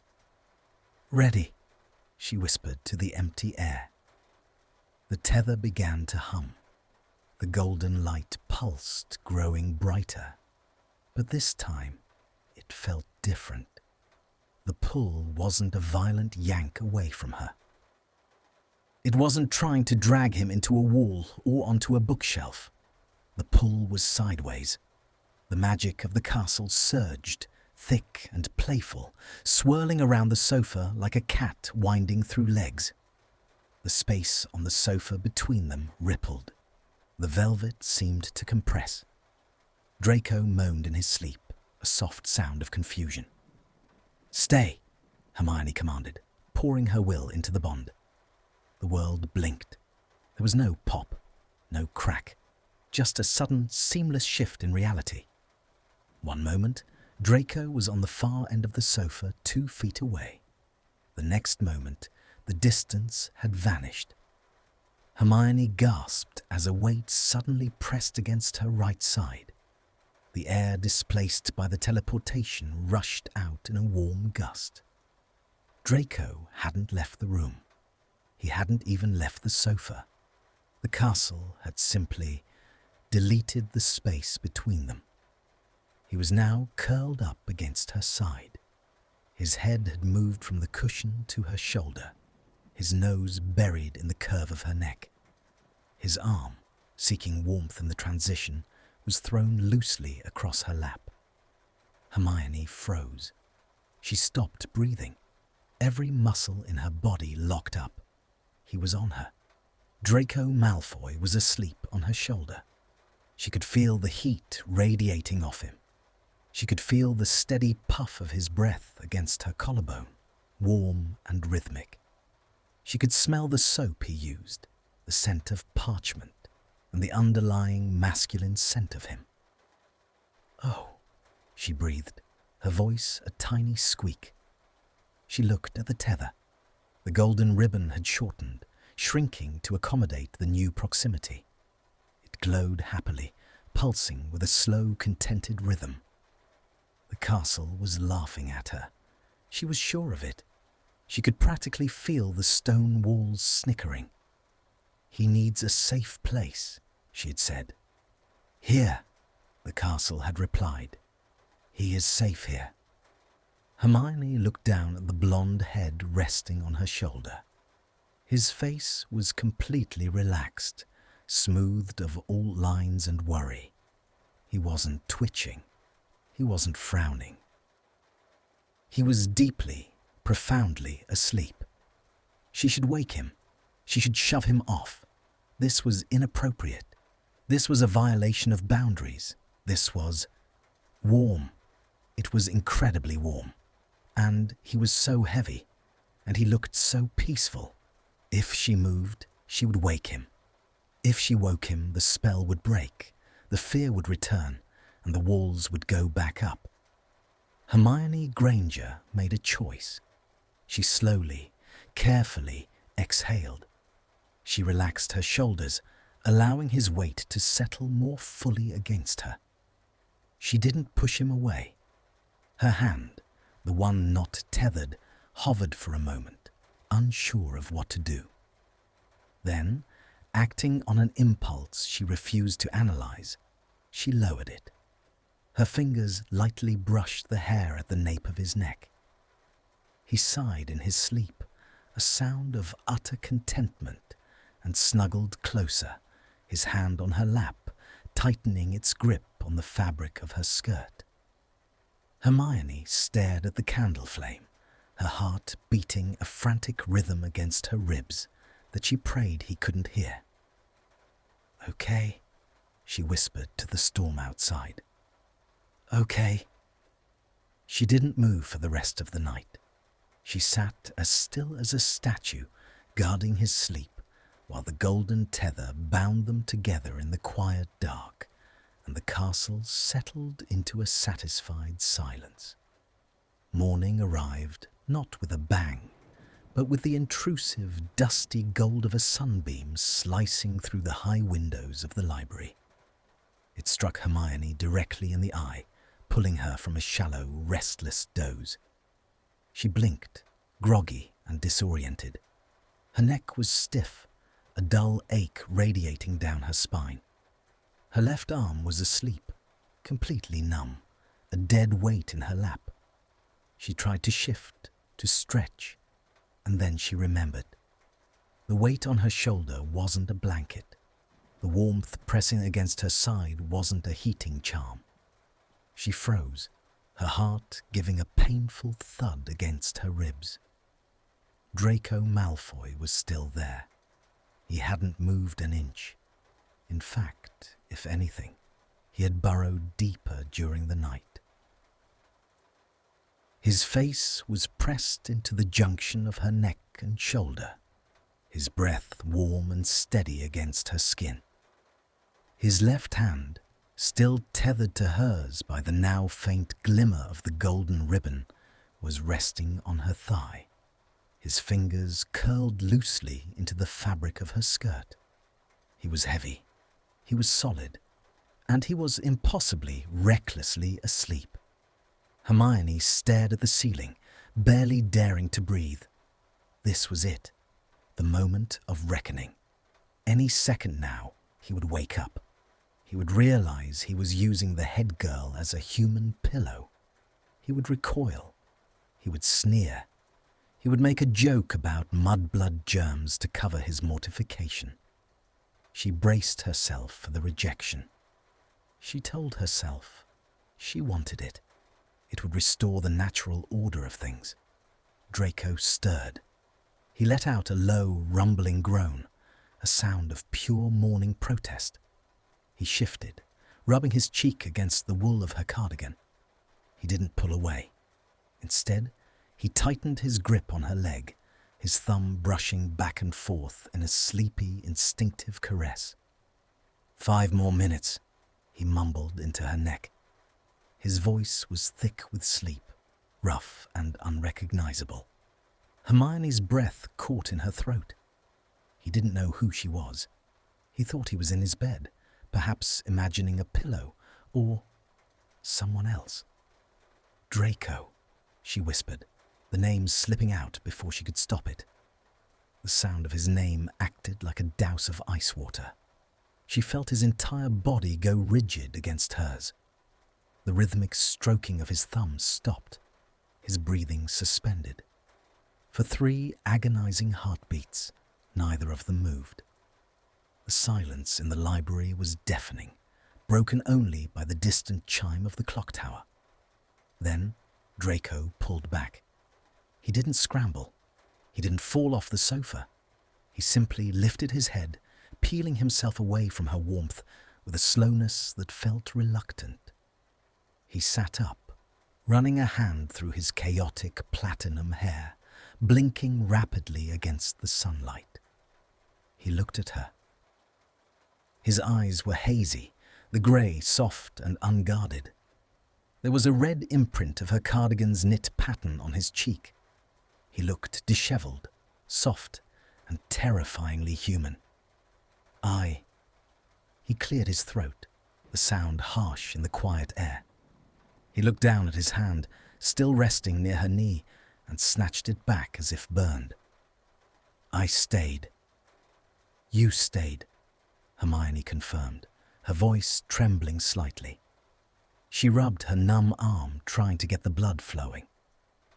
The castle didn't move me, he said, staring at the empty space on the sofa where he should have been pulled from. Or rather, it moved me to you. It seems to think. Hermione swallowed, her mouth dry. It seems to think proximity is the solution. Draco looked at her then, his gaze sharp and searching. The sleep was fading, replaced by the familiar wariness, but beneath it lay a current of something else, wonder. I haven't slept through the night since May, he admitted quietly. Not once. You slept, she said. You snored, actually. A little bit. I do not snore, he replied automatically, but there was no heat in it. He looked at the golden tether, which was fading now that they were both awake, dissolving into motes of light. I have arithmancy. I need to change. Right. Yes. Classes. They stood up simultaneously, the movement awkward and disjointed. The intimacy of the night hung between them like a heavy curtain, impossible to ignore, but terrifying to acknowledge. Granger, he said, stopping as he gathered his books. He didn't look at her. He looked at his shoes. Thank you for the sofa. It's just a sofa, Malfoy. No, he said, glancing up, his eyes locking onto hers with sudden intensity. It wasn't. The next 3 nights established a pattern that Hermione, with all her logical faculties, could not explain away. It became known in the private catalogue of her mind as the law of diminishing distance.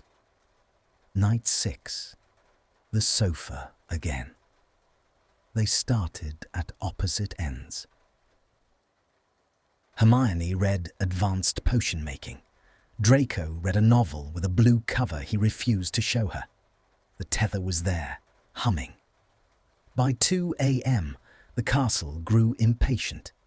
Hermione felt the shift in the air, a subtle pressure drop. She looked up just as Draco, eyes closed, slid sideways across the velvet cushions as if on a gentle slope. He came to rest with his head on her lap. She didn't push him off. She simply moved her book so she could keep reading, her hand absent-mindedly resting on his shoulder to keep him steady. When he woke at 4 a.m., he didn't apologize. He just looked up at her from her lap, his eyes dark in the candlelight, and stayed there for a long, silent minute before sitting up. Your knee is bony, he murmured. Your head is heavy, she countered. They drank tea in silence, knees touching. Night 7. The pretense of distance had evaporated. When Draco arrived at the library, he looked better. The bruised shadows under his eyes had faded to a faint grey. His skin had lost that translucent, paper-thin quality. He moved with more grace, less like a man made of glass. He sat down on the sofa, right in the middle. Hermione sat next to him. "Wrist," she said, pulling out her wand. "Is it necessary?" he asked, holding out his arm. "The tether." "It's the control variable," she insisted, though her voice lacked conviction. "We can't change the parameters yet." He let her tie the light around his wrist. Then, without a word, he leaned back and rested his head on the back of the sofa, turning his face toward her. "Read to me," he asked. It wasn't a demand. It was a request, stripped of pride. Hermione read poetry. Muggle poetry, Keats, Bright Star, would I were steadfast as thou art. Draco fell asleep before the second stanza. This time the castle didn't even bother moving him. He just slumped sideways until his forehead rested against her shoulder.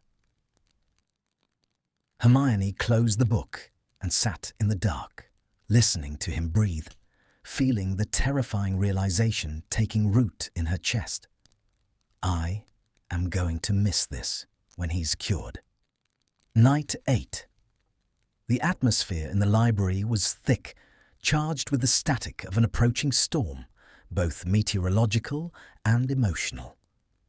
Draco was restless.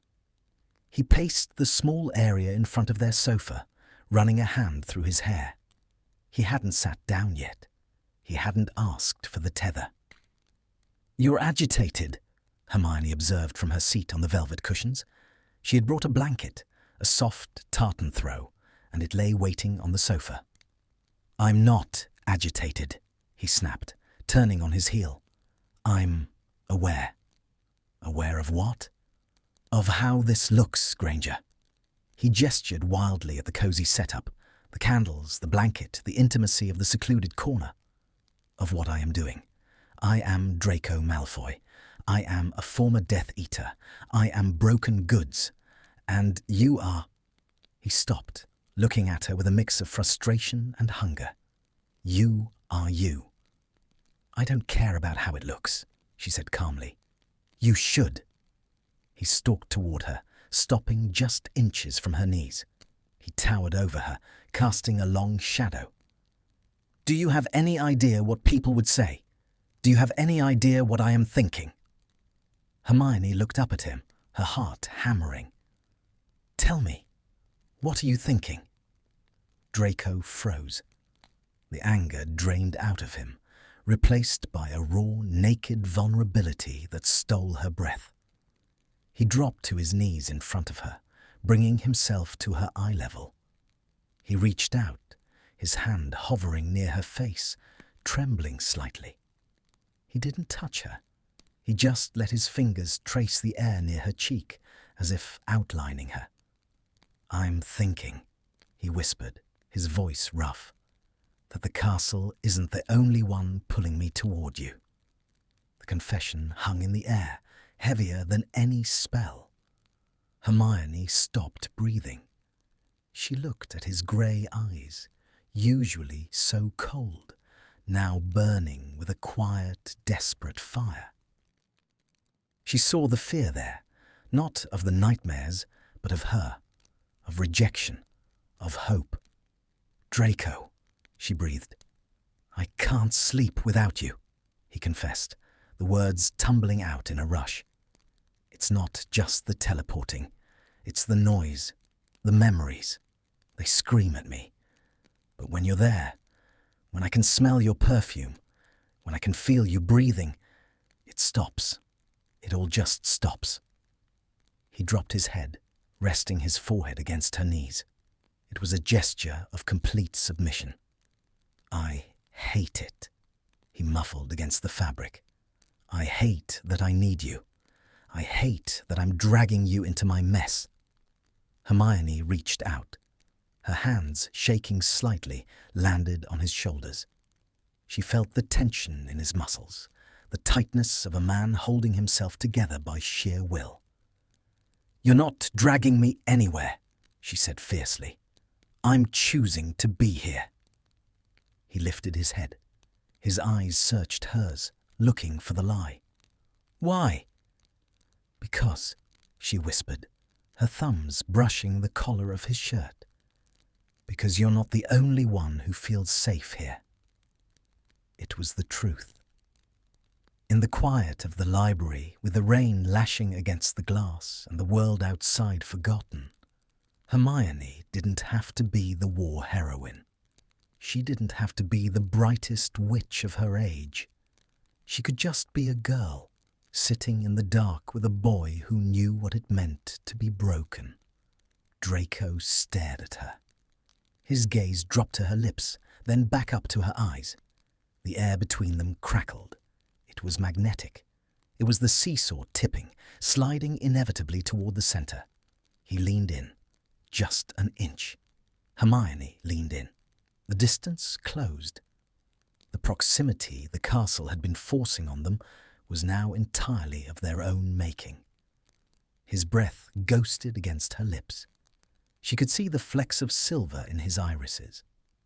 She closed her eyes, her hands sliding up to cup his neck, her fingers tangling in the soft hair at his nape. Crack. A loud, sharp noise from the stacks made them both jump apart. Draco scrambled back, nearly falling over. Hermione retracted her hands, clutching them to her chest. A house elf, a small, terrified creature wearing a tea towel with the Hogwarts crest, stood at the end of the aisle, holding a stack of books that he had evidently just dropped. "Nibby is sorry," the elf squeaked, eyes wide with horror. Nibby did not know students were studying. Nibby will go.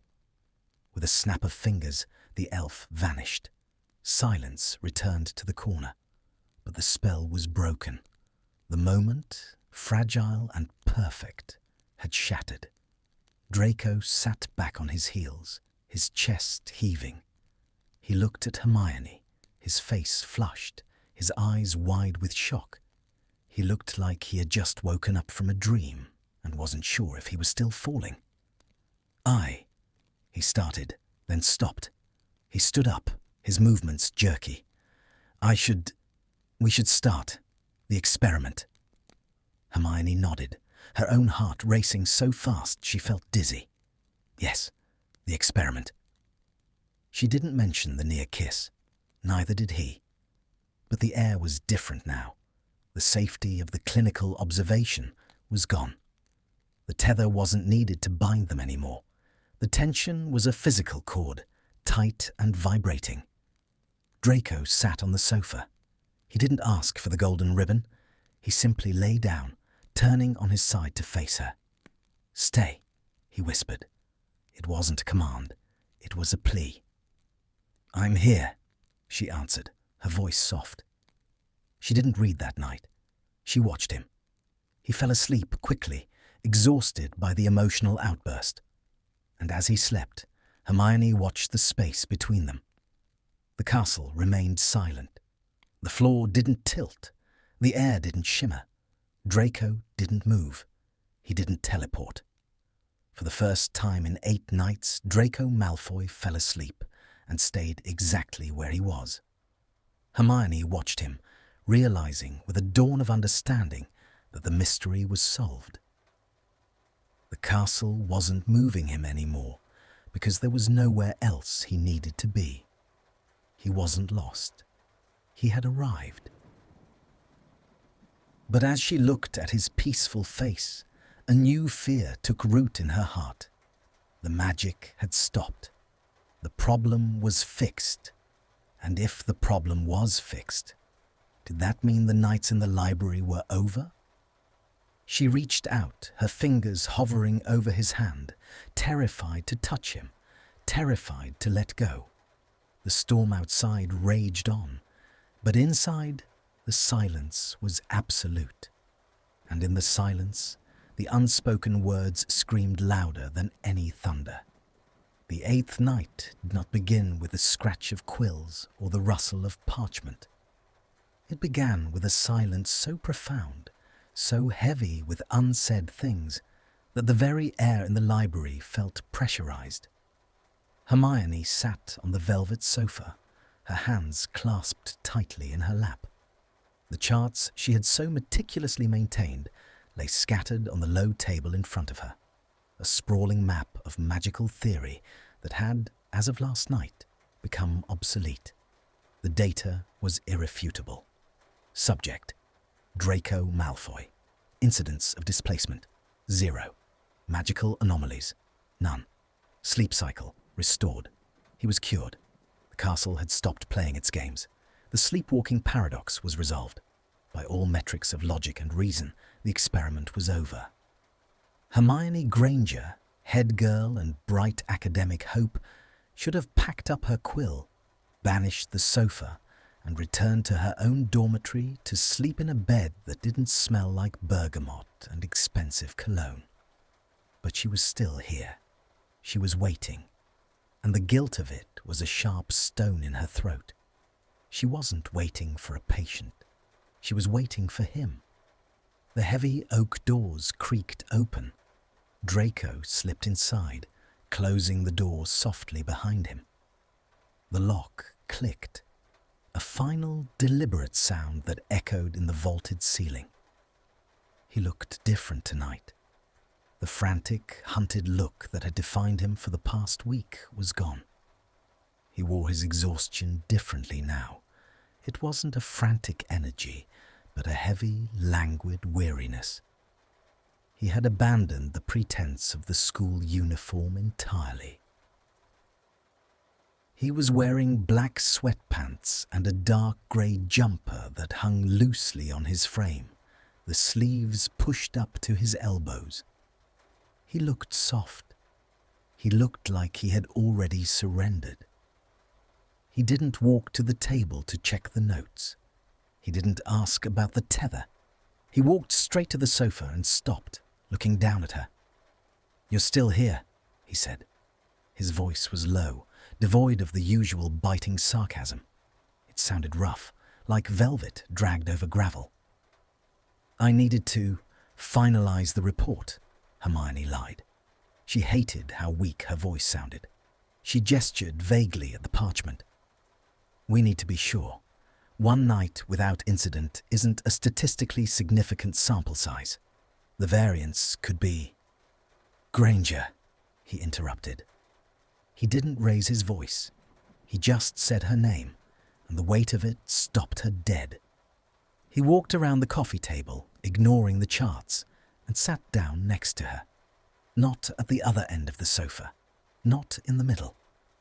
He sat right next to her, close enough that she could feel the heat radiating from his side, close enough that the scent of him, rain, old paper, and soap, filled her senses instantly.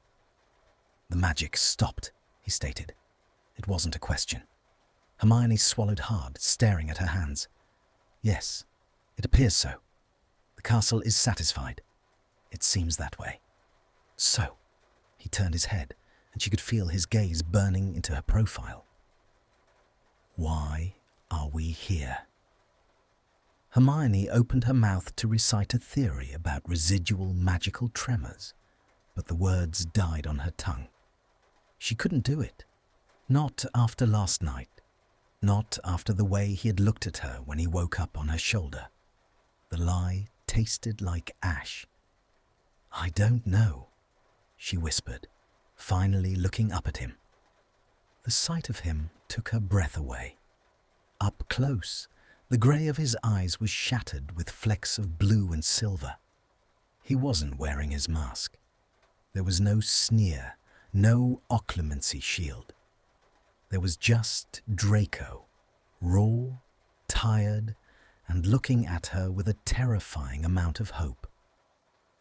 "I think you do know," he murmured.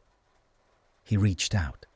His hand, usually so careful, so hesitant, moved with purpose this time.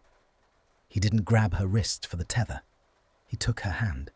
He interlaced his long, cool fingers with hers, palm to palm, pressing tight. It was a shock of intimacy that made the air in the room shudder. "I came back," he said, watching their joined hands, "because I can't sleep in the dungeons anymore. It's too cold. It's too quiet. And he paused, his thumb brushing over her knuckles. And because I knew you would be here. Draco, don't, he pleaded softly, lifting his eyes to hers. Don't analyze it. Don't rationalize it. Just be here. The fight went out of her. The tension that had held her spine straight snapped, leaving her soft and yielding. She slumped slightly, turning her body toward him. I'm scared, she admitted. The confession was barely a breath. You? A ghost of a smile touched his lips. The Gryffindor Golden Girl. Scared? I'm scared that when this stops. She gestured to the room, to the sofa, to the space between them. That we go back. That you go back to being Malfoy, and I go back to being Granger, and we pretend this never happened. Draco's expression darkened. His grip on her hand tightened, bordering on painful. I can't go back, he said fiercely. I am ruined for anyone else, Granger. Do you understand? You've ruined me. I haven't. You have. You caught me.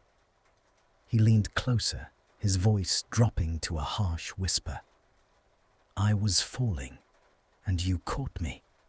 You think I can just walk away from that? You think I can go back to sitting in the Great Hall, pretending I don't know the sound of your breathing? He brought her hand up to his lips, pressing a kiss to her knuckles. His lips were warm, soft, and electric. Hermione shivered, a wave of heat rolling down her spine. I don't want to go back either, she whispered. Draco let out a breath that sounded like a broken dam. He released her hand only to bring both of his hands to her face, cupping her jaw. His thumbs stroked her cheekbones, tracing the line of her skin as if she was something precious, something breakable. Then don't, he said. Stay. He leaned in. This time there was no house elf to interrupt. There was no hesitation. He kissed her. It wasn't a tentative, testing kiss. It was a collision. It was desperate and hungry, born of weeks of fear and nights of silence. It tasted of tea and longing. Draco kissed her like a drowning man finding air. He poured everything he couldn't say, the guilt, the gratitude, the confusion, into the pressure of his lips against hers. Hermione made a small sound in her throat and melted into him. Her hands found their way into his hair, gripping the soft platinum strands, pulling him closer. She opened to him, inviting him in, erasing the last of the boundaries between them. The kiss deepened, turning slow and heavy. It was a conversation without words, a negotiation of surrender. I am here, his mouth said. I have you, her hands replied. When they finally broke apart, breathless and flushed, they didn't move away. Draco rested his forehead against hers, his eyes closed, his breathing ragged. You have no idea, he rasped, how long I have wanted to do that. Hermione laughed, a breathless, shaky sound. Since the first night? Since third year, he corrected, opening his eyes to look at her with a smirk that was all warmth. Though I would have died before admitting it. Punching me was very effective, by the way. You deserved it. I did. He kissed the tip of her nose. I deserved a lot worse. But somehow I got this. He pulled back slightly, looking at the sofa. We should sleep. Properly this time. No tether, no observation. Are you sure? Hermione asked, brushing a lock of hair from his forehead. What if the castle moves you? Draco looked around the dim library. He looked at the high shelves, the floating candles, the shadows that had once terrified him. Then he looked back at her. It won't, he said with absolute certainty. How do you know? Because, he said, pulling the blanket up and arranging the pillows, I'm already home. The word hung in the air, simple and devastating. Home. Not the manor, not the dungeons. Her. Hermione felt tears prick her eyes. She didn't fight them. She simply nodded and lay down. This time, there was no awkward negotiation of space. Draco lay down behind her, spooning her body with his own. He wrapped his arm around her waist, pulling her flush against his chest, his legs tangled with hers. He buried his face in her hair, inhaling deeply. "Comfortable?" he murmured against her ear, his voice vibrating through her spine. "Yes," she whispered. "Very. Good." He tightened his hold. "Good night, Hermione. Good night, Draco." The silence that settled over them was different now. It wasn't waiting for anything. It wasn't tense. It was the silence of a question answered. Hermione lay in the dark, listening to the rhythm of his heart beating against her back. She felt the tension leave his body, felt his breathing slow into the deep, heavy cadence of sleep. She waited. She watched the shadows. She felt for the telltale drop in air pressure. She waited for the tug of magic that would steal him away. 5 minutes, 10 minutes, an hour. Nothing happened. The castle was quiet. The magic was still. Draco slept. He didn't twitch. He didn't moan. He slept with the heavy, dreamless exhaustion of a soldier who's finally put down his weapon. Hermione realized with a sudden, overwhelming clarity that the sleepwalker's paradox hadn't been a curse. It had been an intervention. The castle hadn't been moving him to random places to torment him. It had been searching. It had been trying door after door, room after room, looking for the one place where Draco Malfoy could close his eyes and not be afraid. It had found the room of requirement.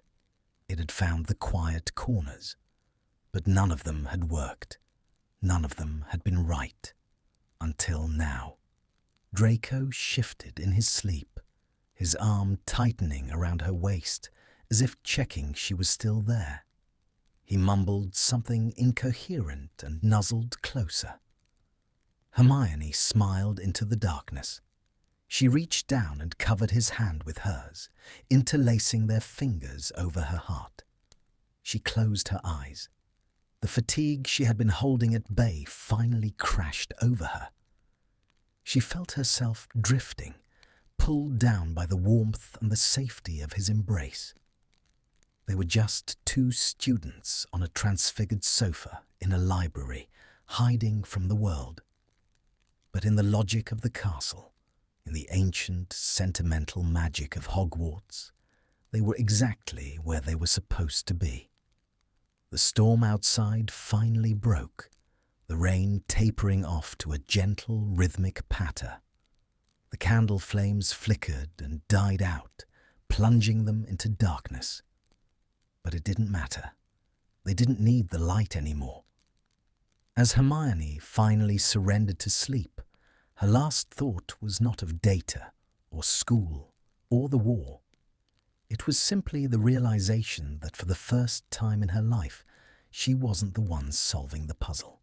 She was the solution. And Draco Malfoy, the boy who had been afraid to close his eyes, was finally, peacefully asleep. The sun did not ask for permission to enter the library. It simply conquered it. It poured through the high arched windows in thick, dusty columns of pale gold, illuminating the floating specks of parchment dust and turning the rows of leather-bound books into a glistening canyon of knowledge. It was a Tuesday morning, bright and crisp, the kind of Scottish autumn day that smelled of frost and turning leaves. Hermione Granger woke up to the sensation of being entirely, hopelessly pinned. She blinked, her eyelashes fluttering against the fabric of a grey wool jumper. The world was warm. It was solid, and it was rhythmically rising and falling. For a moment, in the hazy borderland between dreams and wakefulness, she panicked. Her hand flew to her wrist, fingers scrabbling for the familiar, comforting hum of the magical tether. There was nothing there. No golden ribbon, no vibrating charm. She froze. The memory of the previous night came rushing back. The storm, the confession, the kiss that had tasted of desperation and rain, and the decision to sleep without the safety net. She pushed herself up on one elbow, her heart hammering a frantic rhythm against her ribs. She looked at the sofa. She looked at the floor. She looked at the ceiling. Draco Malfoy was not in the rafters. He was not in the dungeons. He was not wedged inside a dumbwaiter. He was right there. He was sprawled on his back, one arm thrown carelessly over his eyes to shield them from the sun, the other resting heavily across Hermione's waist, effectively anchoring her to the cushions. His legs were tangled with hers under the tartan blanket. He was fast asleep. Hermione let out a breath she felt she had been holding for 8 days. A sudden, watery laugh bubbled up in her throat, and she had to press her hand over her mouth to stifle it. He hadn't moved, not an inch. The castle, in all its ancient, sentient wisdom, had looked at the two of them, tangled together like a pair of headphones left in a pocket, and decided, yes, this is correct. No edits needed. She sat there for a long time, just watching him. It was a luxury she hadn't allowed herself before, not without the clinical excuse of observation. She traced the line of his jaw with her eyes, the way his platinum hair fell messily across the cushion, the slight parting of his lips as he breathed. He looked younger in the morning light. The sharp edges of the war hero and the Death Eater had softened, leaving behind just a boy who had finally caught up on a year's worth of sleep. Slowly, Draco's arm shifted. He groaned, a low, rumbling sound of protest against the waking world. He moved his hand from his eyes, blinking blearily at the ceiling. He looked confused for a split second, disoriented by the lack of fear. Then he turned his head. His grey eyes met hers. They were heavy with sleep, unfocused, but as they locked onto her face, a slow, dawning realization cleared the fog. He didn't jump. He didn't flinch. A slow, lazy smirk spread across his face, the kind of smile that was usually reserved for winning a Quidditch match or acing a difficult potion. "I'm still here," he rasped. His morning voice was deep, scratching pleasantly against Hermione's nerves. "You are," she whispered, smiling back. "You're still here." "Check the time," he mumbled, closing his eyes again, but reaching out to find her hand under the blanket. "Did I beat the record?" "It's 7:30, Draco. You slept for 8 hours straight." He hummed, a sound of profound satisfaction. He squeezed her hand, weaving his fingers through hers. 8 hours. Incredible. I feel human. Is this what being human feels like? It's suspicious. "It's called being rested," she corrected gently, "and it's long overdue." Draco opened one eye. "The castle didn't move me." "No?" "Because I wasn't lost." Hermione felt a blush heat her cheeks. It would appear not. He shifted, turning onto his side to face her, pulling the blanket up to his chin. The movement brought them intimately close again, their knees bumping. "So, the hypothesis is confirmed," he murmured, his gaze drifting to her lips. "The cure for magical sleepwalking is not a spell. It's a Gryffindor. Specifically, a proximity-based emotional anchor," Hermione corrected, trying to maintain some semblance of academic dignity, though her heart was doing somersaults. Right, a Gryffindor, he repeated. He reached out, his hand coming up to tuck a stray curl of hair behind her ear. His fingers lingered on her cheek, his thumb brushing the skin softly. You know, Granger, if you write a paper on this, I will deny everything. I have a reputation to maintain. I can't be known as the wizard who was defeated by a cuddle. A cuddle? Hermione raised an eyebrow. Is that what we're calling it? Tactical embracing, he amended. Strategic snuggling, survival spooning. Hermione laughed, the sound bright and free in the quiet library. You're an idiot. I'm a well-rested idiot, he countered. He leaned forward, closing the small distance between them. And you? You are a miracle worker. He kissed her. It was different from the night before. It wasn't desperate or hungry. It was slow, soft, and tasting of morning and promise. It was a kiss of gratitude, a seal on the unspoken contract between them. It said, I am safe here. I am staying. When they pulled apart, the library felt different. The shadows that had lurked in the corners for the past week seemed to have retreated, chased away by the sun and the undeniable lightness in the room. We have to get up, Hermione said reluctantly, resting her forehead against his. Madam Pince will be here at 8. If she finds us like this, she'll banish us both. Let her try, Draco muttered, burying his face in her neck. I'll buy the library. I'll turn it into a bedroom. Draco! Fine, fine. He groaned, rolling onto his back and stretching his long limbs. The joints cracked audibly. Up we get, back to the real world. They moved with a synchronized efficiency that spoke of the new rhythm between them. Hermione banished the transfigured sofa, watching the velvet dissolve into silver mist. Draco gathered the books, stacking them neatly. They folded the tartan blanket. The evidence of their night was gone, but the change in them was indelible. They stood by the library doors, the vast empty rooms stretching out behind them. Draco slung his bag over his shoulder. He looked at Hermione, and for a moment the uncertainty flickered back into his eyes. So, he said, shifting his weight. What happens now? We walk out there and we go to breakfast, Hermione said simply. Together? Why not? She stepped closer, smoothing the collar of his rumpled shirt. We solved the mystery, didn't we? The experiment is over. Now comes the application phase. Draco stared at her, searching her face for any sign of hesitation.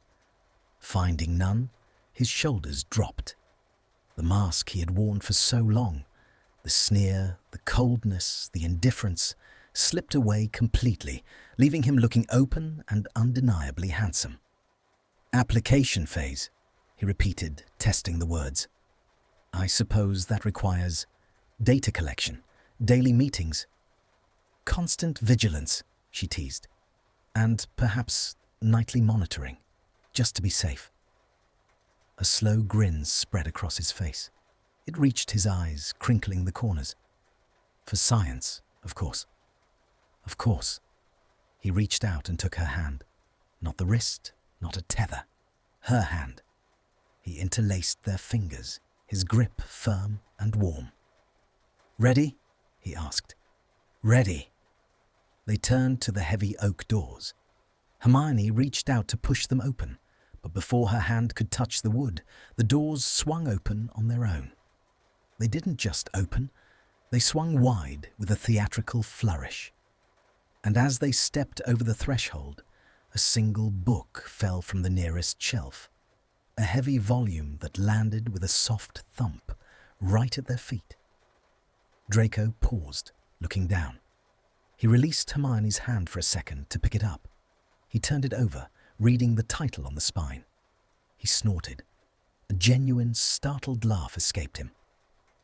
"What is it?" Hermione asked, leaning in. Draco held the book up. It wasn't a text on transfiguration or potions. It was a dusty, forgotten copy of the Healer's Guide to Matters of the Heart. "Subtle," Draco drawled, looking up at the ceiling of the castle. "Very subtle." Hermione giggled. "I think the castle is saying, 'You're welcome.'" "I think the castle is an old gossip," Draco corrected, but he tucked the book under his arm anyway. "Come on, Granger. Let's go get some coffee before I fall asleep standing up and end up in the Ravenclaw common room." He took her hand again, and they walked out into the corridor. The morning light flooded the stone hallway. Students were beginning to stir. A few sleepy Hufflepuffs were heading down the stairs, and a portrait of a knight was loudly complaining about a draft. It was a perfectly ordinary morning at Hogwarts. But as Draco Malfoy walked beside her, his thumb idly stroking the back of her hand, Hermione knew that nothing was ordinary anymore. The fear was gone. The nightmares had been silenced. The paradox was solved. Draco wasn't afraid of sleep anymore because he finally knew exactly where he would wake up. "Hey, Granger," he asked softly as they neared the Great Hall, the smell of toast and pumpkin juice wafting toward them. "Yes?" He squeezed her hand, a secret message in the crowded corridor. "I think," he said, looking straight ahead but smiling, "that I might actually like the color red, in small doses." Hermione squeezed back, her heart feeling so full it might burst. "And I think," she replied, leaning her shoulder against his arm, "that silver suits me quite well." They walked into the great hall together, heads high, hands joined. The chatter stopped for a moment. Heads turned, whispers started, but neither of them noticed. They were too busy being awake. Together, the castle, satisfied with its work, let a final warm draught of air ruffle their robes as they passed, and then settled back into its stone slumber, waiting for the next lost thing that needed to be found. Hi everyone, thank you so much for listening to this story. I really loved writing this one. We often see Draco as a bad guy or very proud, but here he is just a human. He is tired and he is scared. I think we can all understand him. Sleep is scary when you're alone on your thoughts. When we sleep, we have no armor. We cannot fight. Draco just needed a safe place, and I love that the castle knew this. The magic was not trying to hurt him, the magic was trying to be a matchmaker. It was pushing him to Hermione. The most beautiful part for me in this ending, the magic stopped. Why? Because he wasn't lost anymore. It showed us a simple truth. Sometimes home is not a house. Sometimes home is not a room. Sometimes home is a person. And when you find that person, you can finally rest. I hope this story made you feel warm inside. Tell me, what do you think in the comments? See you in the next time.